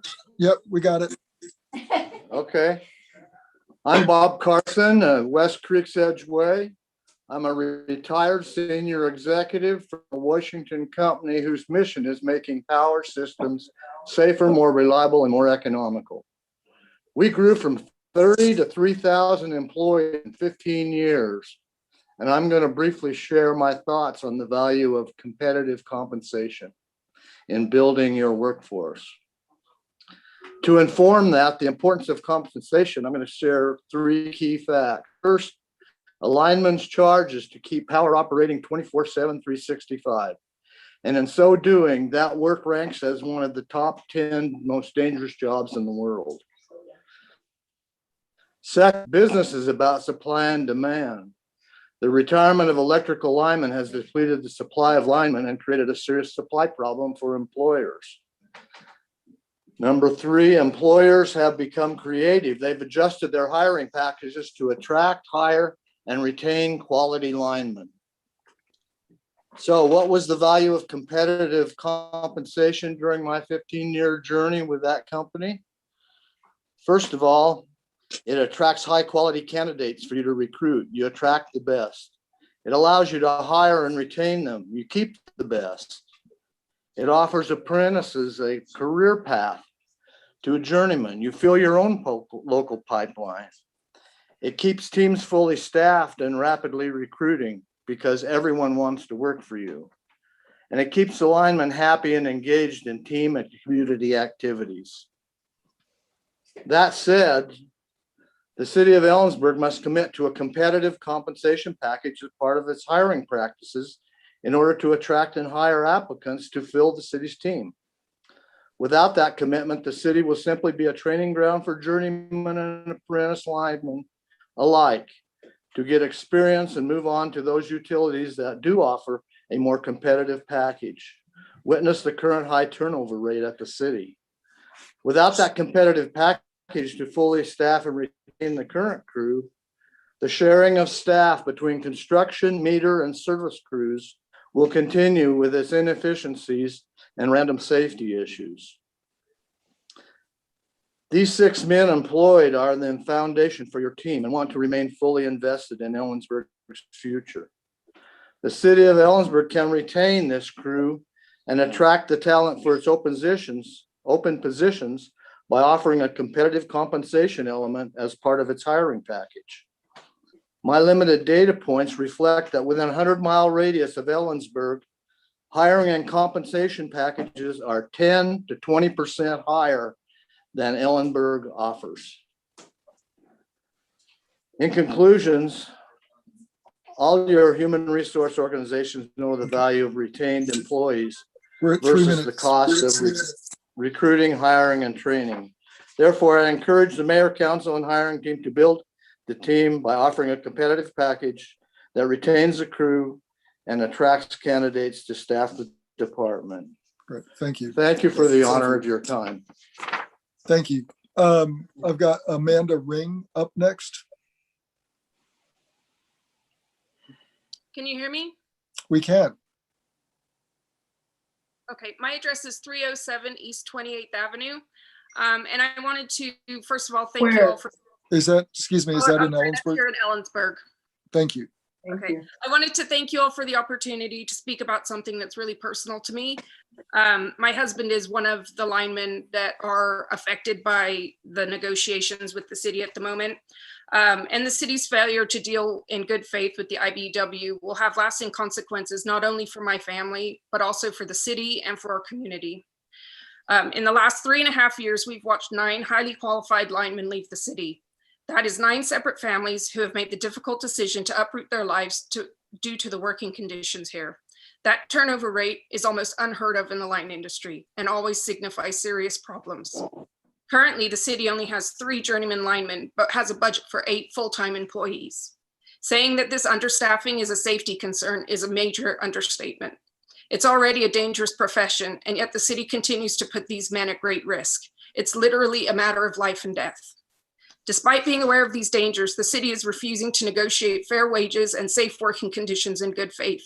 Instead, they opt to spend untold time and money fighting these employees at every turn. Essentially, they're forcing these men to risk their safety to benefit the city's bottom line. Certain members of management at the city would have you believe that this current situation is acceptable, manageable, or even out of their hands, and that is absolutely not the case. If the city's approach goes unchecked, these men will be forced to leave their jobs, setting the stage for contracted line crews to come in. Contract line crews mean higher rates for our citizens, longer response times to outages. And when they get paid by the city, they take their money back to their hometowns. They don't spend their money here. Our local linemen do. They live here, they raise their families here, they're your friends and they're your neighbors.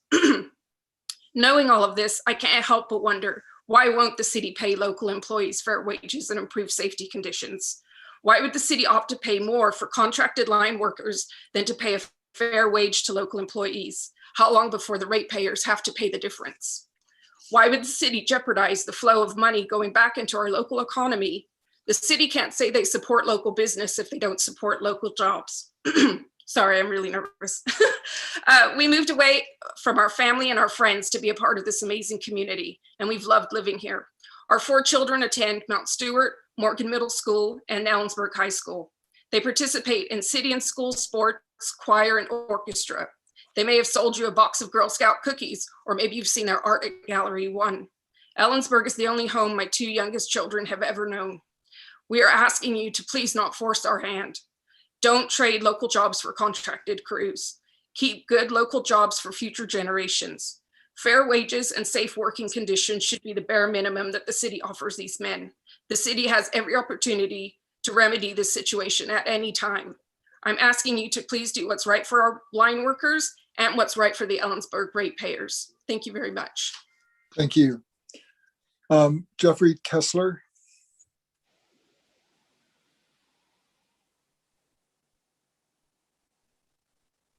Can you hear me? Yep, we're good. Hi, my name is Jeffrey Kessler. I live at 310 North Towhee Street, Moses Lake, Washington. I'm actually the most current employee that has left the city. I was a journeyman lineman for the city for 1 year and 8 months. I was on a crew with all 6 of these guys still here. I fought with negotiations with them, and I was the first one to leave due to negotiations. I couldn't stand by and see all the hard work that I put in this trade and the value that I took in my career to just be looked past and not recognized. It's very important to me what I do, and I know it is the same for these guys. I love the town in Ellensburg. My fiance was devastated when I had to walk into the door one day and tell her that we were moving. I moved 60 miles away to a better company that offers me fair wage, safe work practices, and I'm able to retire at age 55. When I walked into the city of Ellensburg, I told every single one of those guys there I was going to retire at 55. I had every intention of retiring from the city of Ellensburg. After negotiations, I couldn't deal with the fact that I just was looked at as just somebody that was disposable. Working with the city for the short time I was there, we went from 5 journeyman linemen, including myself, all the way down to 2 full-time journeyman linemen at one point, and that lasted for 6 months. I don't know if you guys know much about the trade, but there should be always a ratio of journeymen in any crew. Having 2 journeymen take on all that workload, we took calls every other week for 6 months. That was us giving up our weekends, 7 days out of, every 2 weeks out of each month, given for, keeping our community with having power on. I'm sorry, I'm all over the place. It was hard for me to leave the city. I had a lot of interest and a lot of wanting to be there and be part of the community. And it was a hard one for me to swallow and have to say, hey, I got to move on for bigger and better opportunities. It really hurt me to have to leave there, but I had to look out what was best for me. And I can't blame these guys if they have to do the same. But you can tell they're good men and they care about their community because they're still there.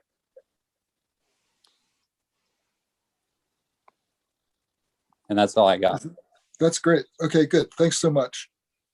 I have one more hand raised here. It's another of the hashtag stand with.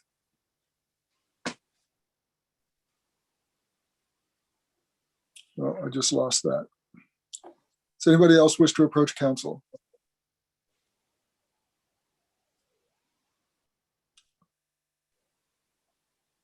Okay, again, we're not going to take action this evening. I do appreciate everyone's willingness to come forward and provide information to us. I really do thank, and we do hear both the heartfelt comments.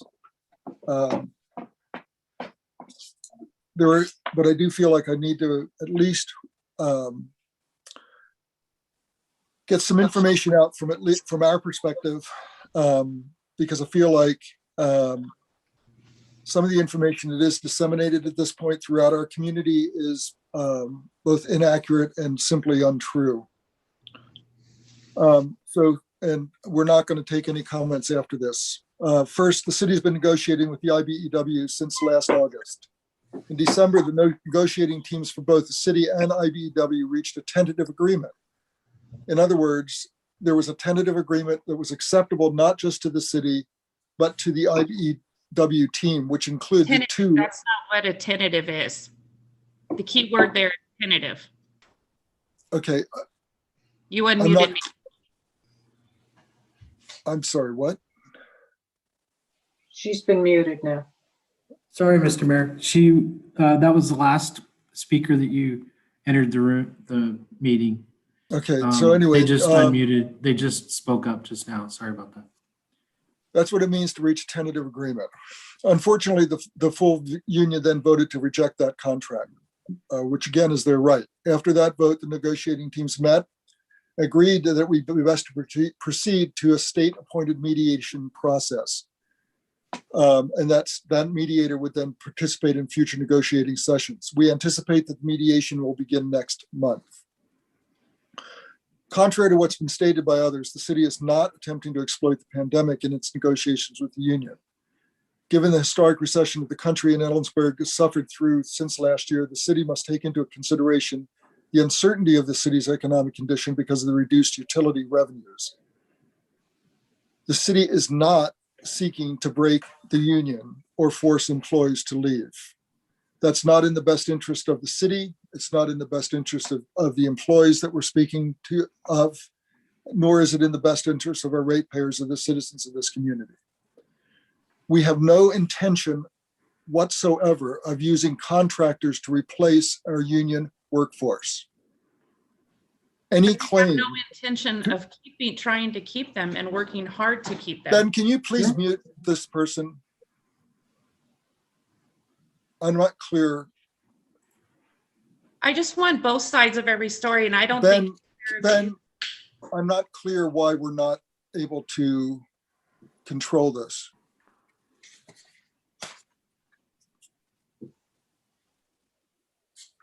Should be good now. So again, I want to reiterate that the city has no intention of using contractors to replace the union workforce, and that any claims or statements to the contrary is simply wrong. We recognize and know that we have a duty to our utility customers to reach an agreement that is both sustainable for the city and fair to the employees. We think going through the mediation process will lead to that end.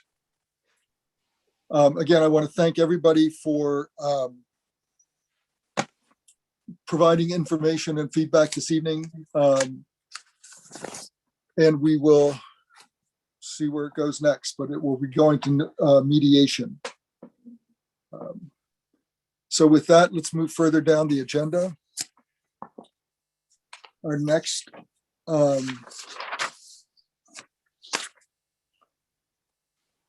we have no business requiring a public hearing this evening. We are now at 9A. This is second reading and adoption of ordinance 4870.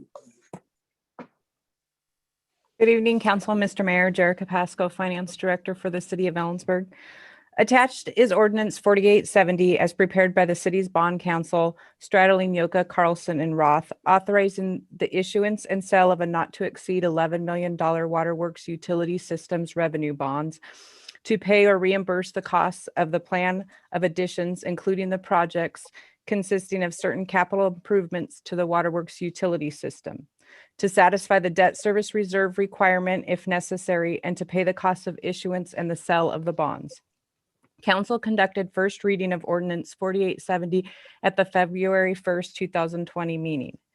A bond issuance and sale is needed to provide the funds for certain capital improvements listed in Exhibit C of the ordinance. These improvements include but are not limited to the Bull Road Utility Extension, Anderson Road Sewer Extension, and the Illinois Well outfitting.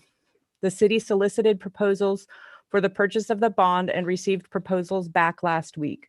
We will select the purchasing entity or bank from those proposals. The final principal amount of the bond, interest rate, principal maturities, and prepayment provisions of the bond to be fixed under such terms and conditions are approved in this ordinance. No rate of interest for any bond may exceed 5%, and the true interest cost to the city for any series of bonds may not exceed 4%. All proposals that we did receive last week included the true interest costs are all below 3%. The final maturity of the bond will be no later than 20 years after the date of the issuance. Following the sale of the bond, staff shall provide a report to council describing the final terms of the bond approved. Staff recommends council give second reading and adoption to Ordinance 4870, authorizing the issuance of waterworks utility system revenue bonds. Thank you. Council?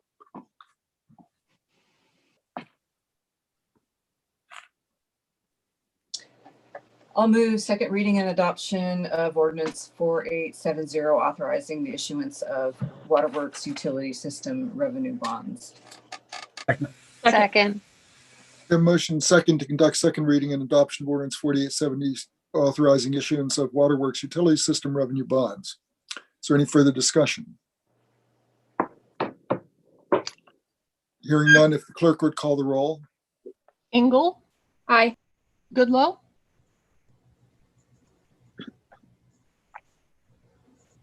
Where'd she go? Goodlow, She's muted. There we go. Aye. Lamb, Aye. Lilquist, Aye. Miller, Aye. Morgan, Aye. Tab. Aye. Motion carries.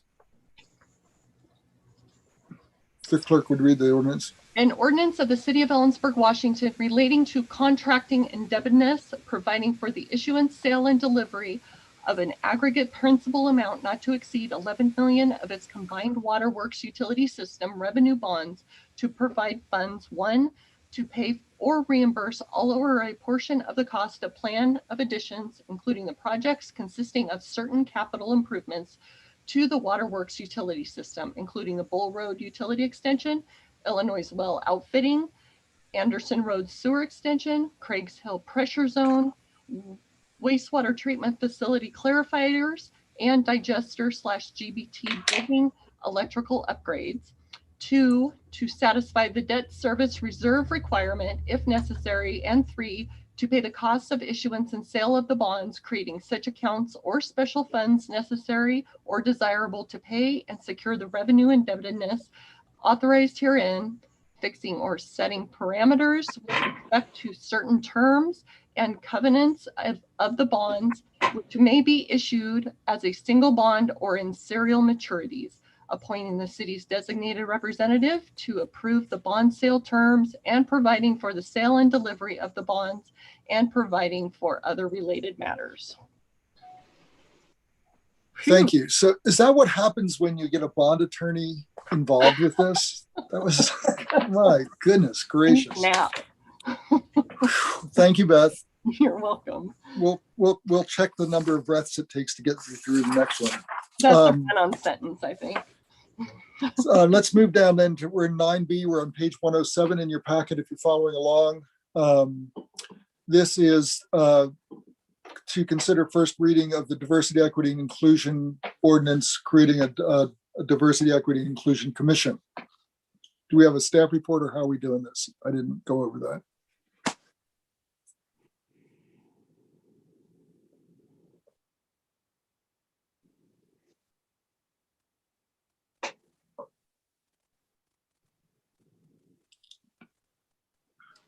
So I'm getting. Had a tech, sorry about that, Mayor, I had a tech glitch. Before you this evening is an ordinance that essentially establishes a diversity, equity, inclusivity commission.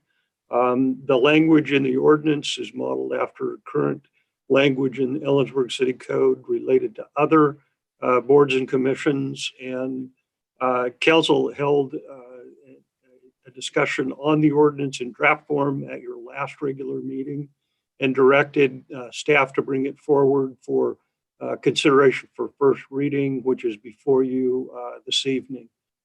There was some discussion during the previous conversation related to the possibility of term limits or requirement of residence. And we did not bring any of that language into the ordinance, so you may wish to consider amendments to accomplish those issues if you wish. With that, the ordinance is included in your agenda packet, and the action before you is to consider it for first reading. Great, council.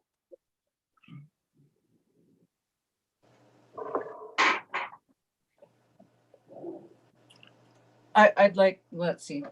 I'll, Look, I think what we could do is if, can we get a motion on the table so that we're moving it forward?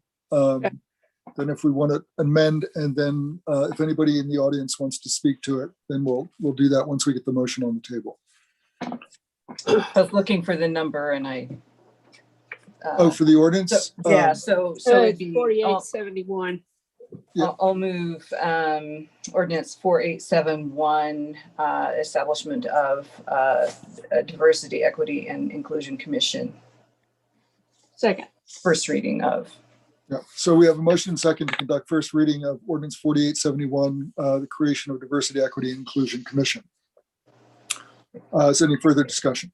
You can, and then I'll offer an amendment to section 1.88.020A to add a residency requirement to read, members must have lived in Ellensburg for at least 1 year prior to appointment. Is there a second to the amendment? I'll second that motion. Okay, so there's a motion second to amend 1.88.020 appointment term and composition. It's A. Is it a new? Is that just tacked on to A? A third sentence. Yeah. So after 5 members must reside within the city limits of the city of Ellensburg, a third sentence that must also have resided within the city of Ellensburg for at least 1 year. Is that the language?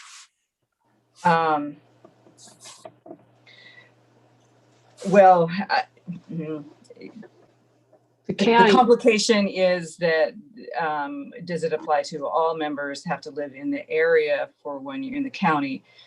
So I would say Kittitas County instead of that, because the 2 members right potentially are not inside the city limits. Oh, but I would say 2 things. One, the amendment that was just presented doesn't say that. Number 2, it does not say, as I read it, anything about residing in the county.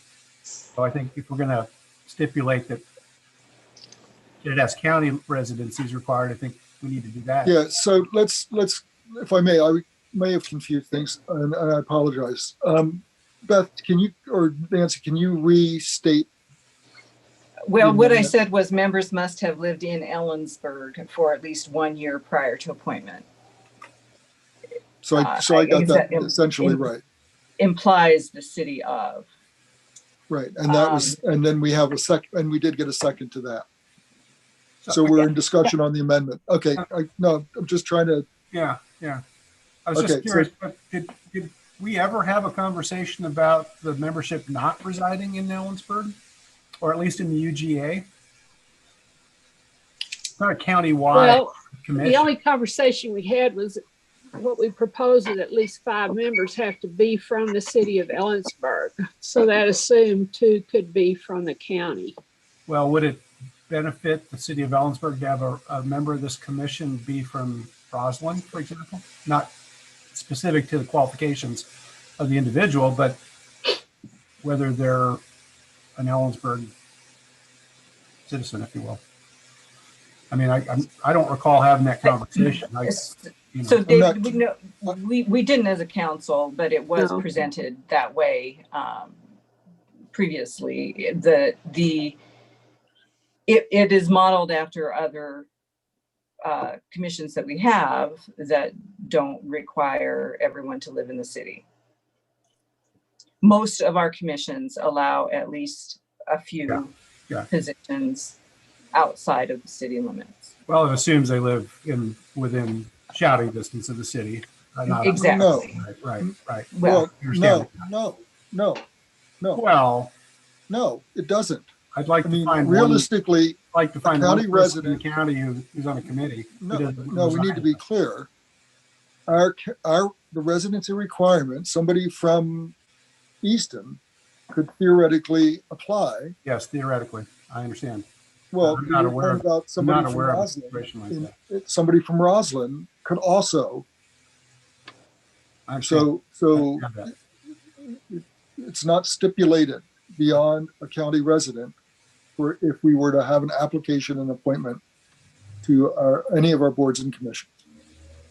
I'd like to hear, Nancy, your reasoning behind the residency requirement.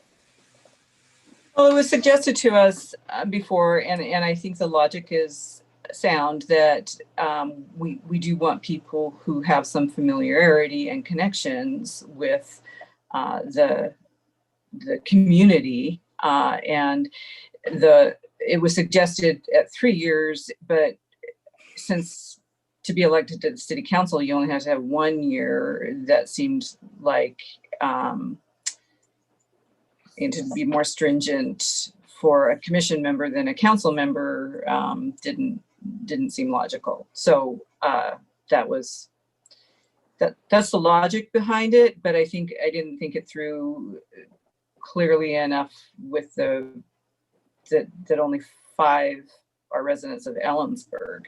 So that is there length of residency requirements for any other board or commission?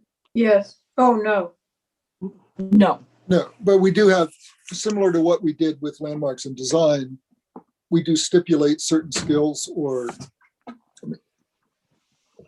And it's my understanding the application for all the other boards and commissions asks the length of residence. So that information's in front of us, and these would all be people that would, again, be going in front of us for appointment, right? So we would still at that time be able to ascertain if we didn't feel that they had lived here long enough to be a positive impact on the commission.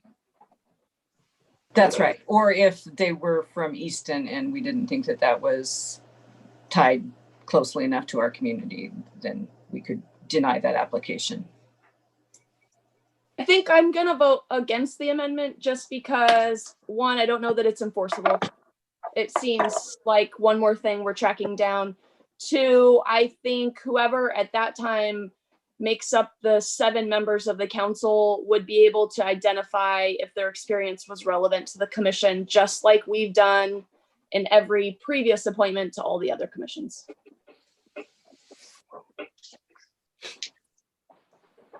Anybody else have comments on the amendment?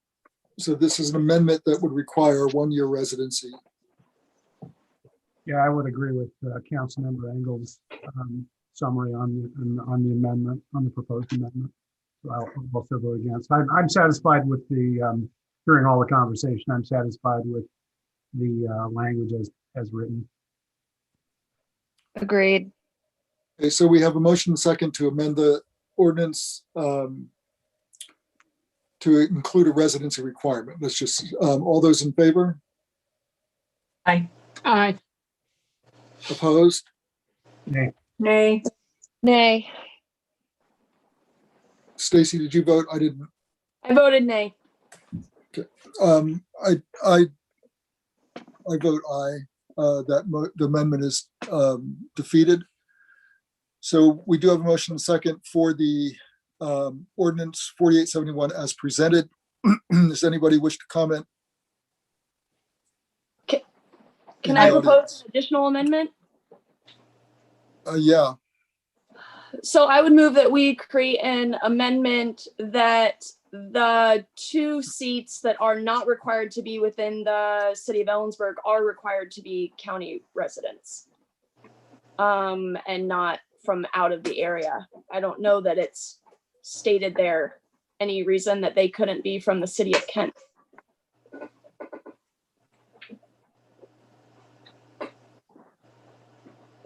Was that a motion? If there's a second. I'll second that, if it is a motion. So my question is the same. Do we have that for, sorry, we didn't move on to discussion yet. Sorry, Tab. I'll follow we're good. procedure. We have a motion second. The motion is to, so at least 5 members must reside within the city limits of the city of Ellensburg. How are we stating the 2? And I would just, I mean, you could just say comma, and all must be Kittitas County residents. Okay, would that be acceptable? Okay. That sounds great. That's helpful. I agree. To Tristan's point, I think that I'm not thrilled with the inconsistency with our other board and commission language, but I don't know, I'm saying the county specific residency requirement. I think it may be something we might want to consider adding to all of our boards and commissions, just to simplify.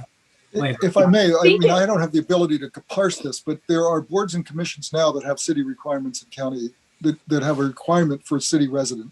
We're not talking about city resident. We're talking about Kittitas County residency. No, I understand that, but there's a portion of the board or commission that needs to be a city resident with an unspoken, perhaps, stipulation that the others could be out of, so that we don't end up with a board and commission with 5 non-city but county residents.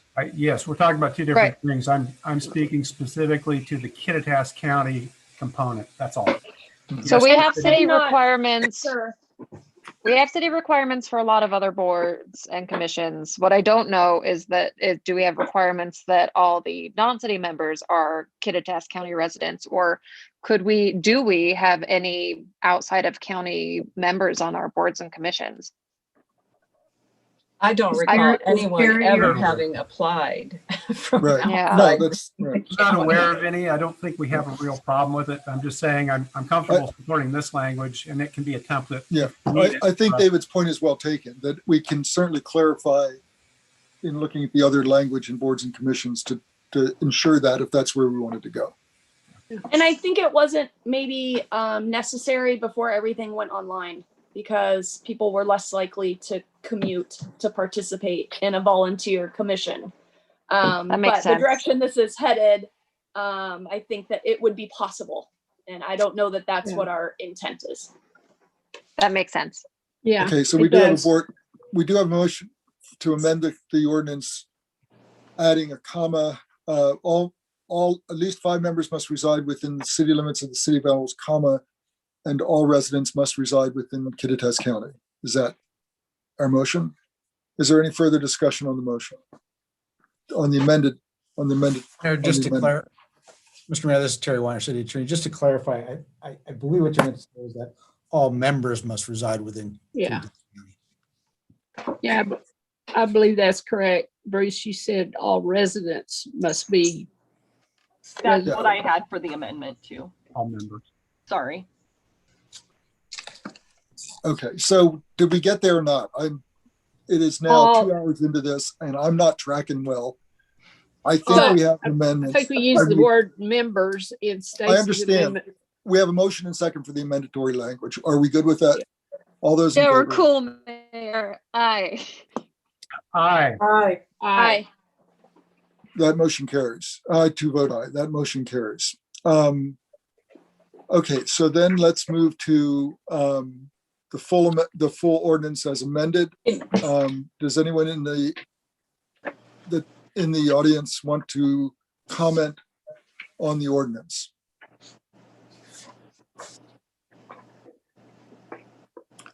Seeing no one, motion, council, we have a motion and second to conduct first reading of ordinance 4871, creating a diversity, equity, and inclusion commission as amended. Further discussion? No? Mr. Mayor, yeah, Yeah. I feel like I need to address people who have spoken out against this ordinance and the entire initiative. And I guess I want them to know that I have heard their arguments, but I disagree. And the arguments I heard were, it's not needed because we're already diverse and inclusive and equitable. And second, it's not the government's role to do this, and people resent being told how to think, and it'll create some backlash. That the initiative is motivated by some outside BLM protesters, and it's not organically Ellensburg, and that it will cost too much. And I just want to say, I kind of understand, the vision that we're already diverse. And, and 5 years ago, I think I was there. And then the KKK literature was distributed, and I started listening to the stories of people who had racial slurs hurled at them just for walking down the street, or were told to go back where they came from, and just kind of some ugly things that were kind of just interpersonal kind of interactions. And I worked with the NARCITCO for a couple of years, and I kind of came to the conclusion that, we're not going to change anyone's mind, and we can't legislate being nice and loving your neighbor. And then we had our listening tour, and I think what that revealed to me is the folks aren't asking for any special privileges. As I think some people who are opposed to this initiative think that we're talking about some affirmative action program, and that's not what it is.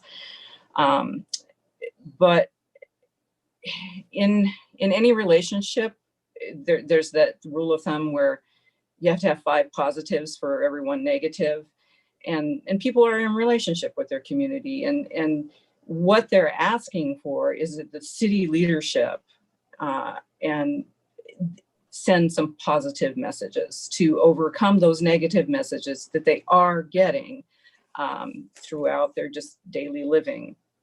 So I think that's the most important role for this commission, is to create those positive messages so that citizens who are marginalized know that we do want them here, that they are welcome, and to kind of overcome what those personal interactions that happen on a daily basis. And these are not, this has nothing to do with Black Lives Matter and that organization. This was from local people who have lived here all their lives or just moved here, but they you know, across the 17 listening sessions, it was a pretty consistent message that they just want to hear that they're welcome. And so there's no connection in my mind between what we're attempting to do and the platform of a international organization. We are responding to the voices of Ellensburg.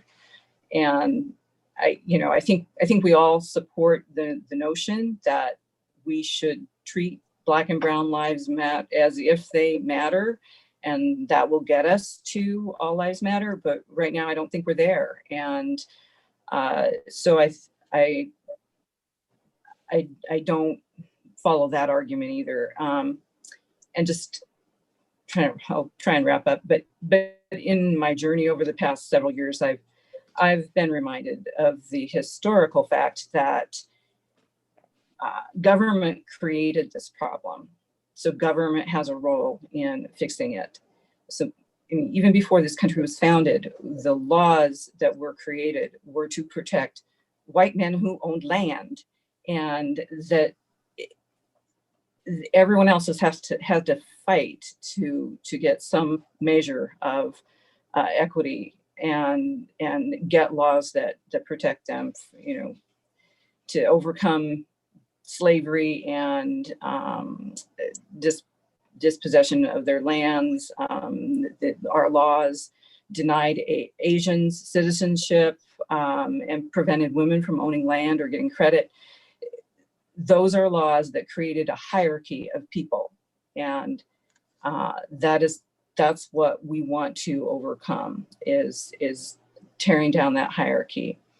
And I understand that's ingrained. If it's not in our laws anymore, it's still in our psyches, and we need to actively fight against it. And I really don't see that this is going to cost very much. There will be some staff time, but the commission is advisory, and any requests for funding for anything has to come through the council, and we have always been fiscally responsible with the taxpayers' money. If it costs too much, it just can't happen, even if we want it to.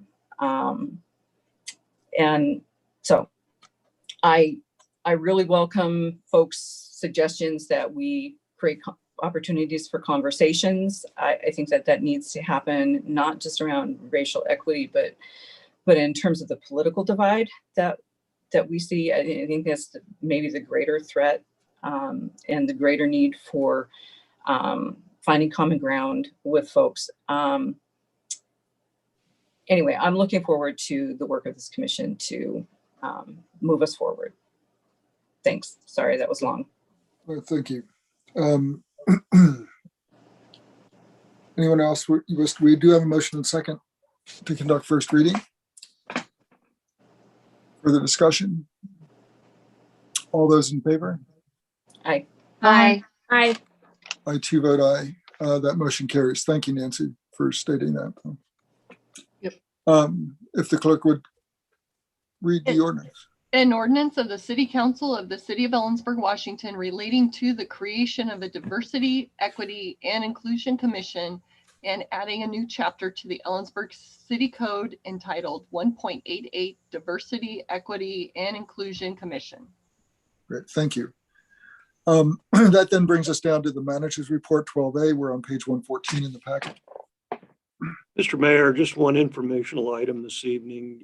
You have had a public hearing set for your March 15th meeting to consider a plat submitted by Brandon Drexler on behalf of the applicant BDN Properties for the Ridgeview Plat Division on Bender Road. There is no action required of you. This is just simply to make you aware that public hearing has been set. And then the only other thing that I have is to call your attention to the executive session that is identified in your agenda.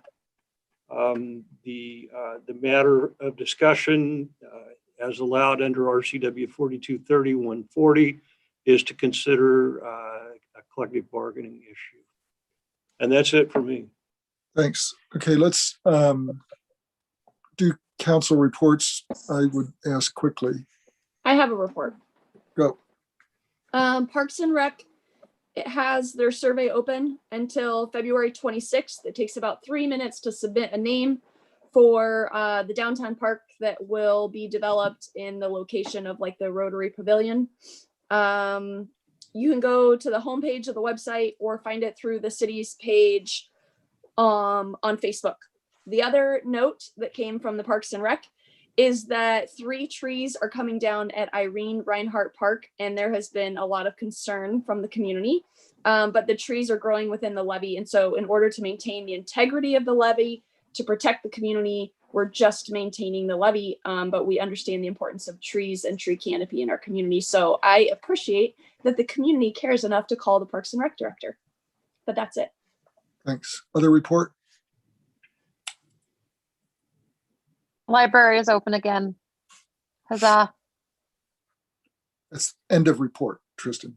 End of. I have Anyone no else? We did do a transit advisory committee meeting just specific to logo and branding. We are going to rebrand Central Transit.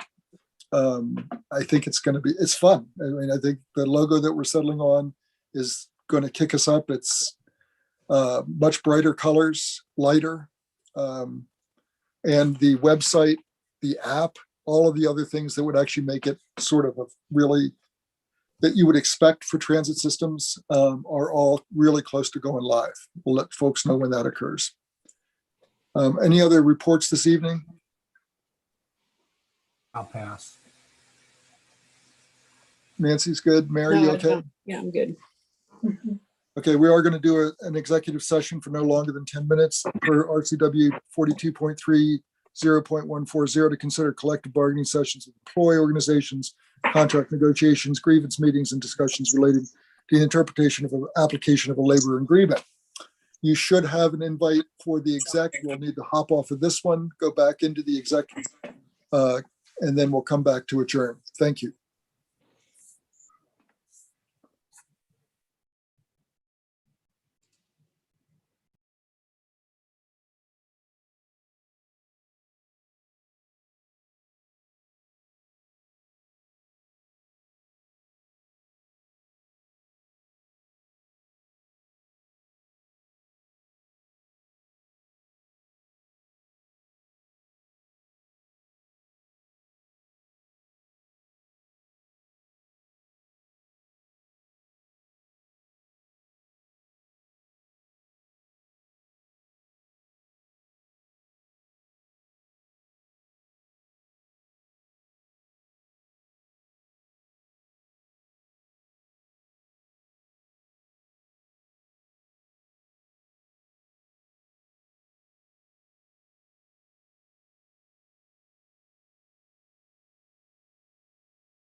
So Nancy, it's just me and you. Is that true? We're just quick.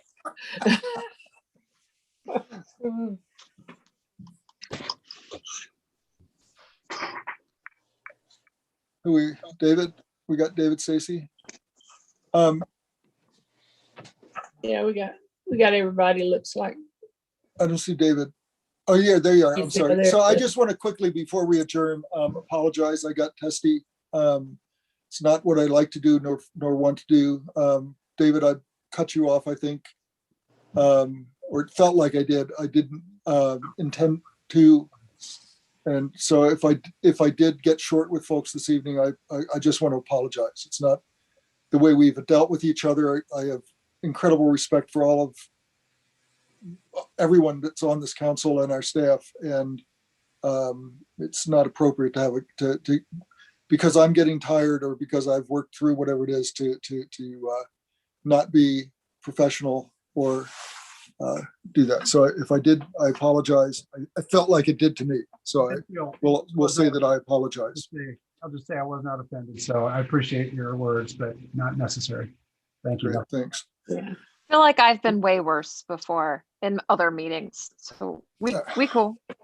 Okay, that's good. So let's We cool. let's adjourn. Do we get it? I think we're done. Thank you, everybody. Bye, everyone. Bye.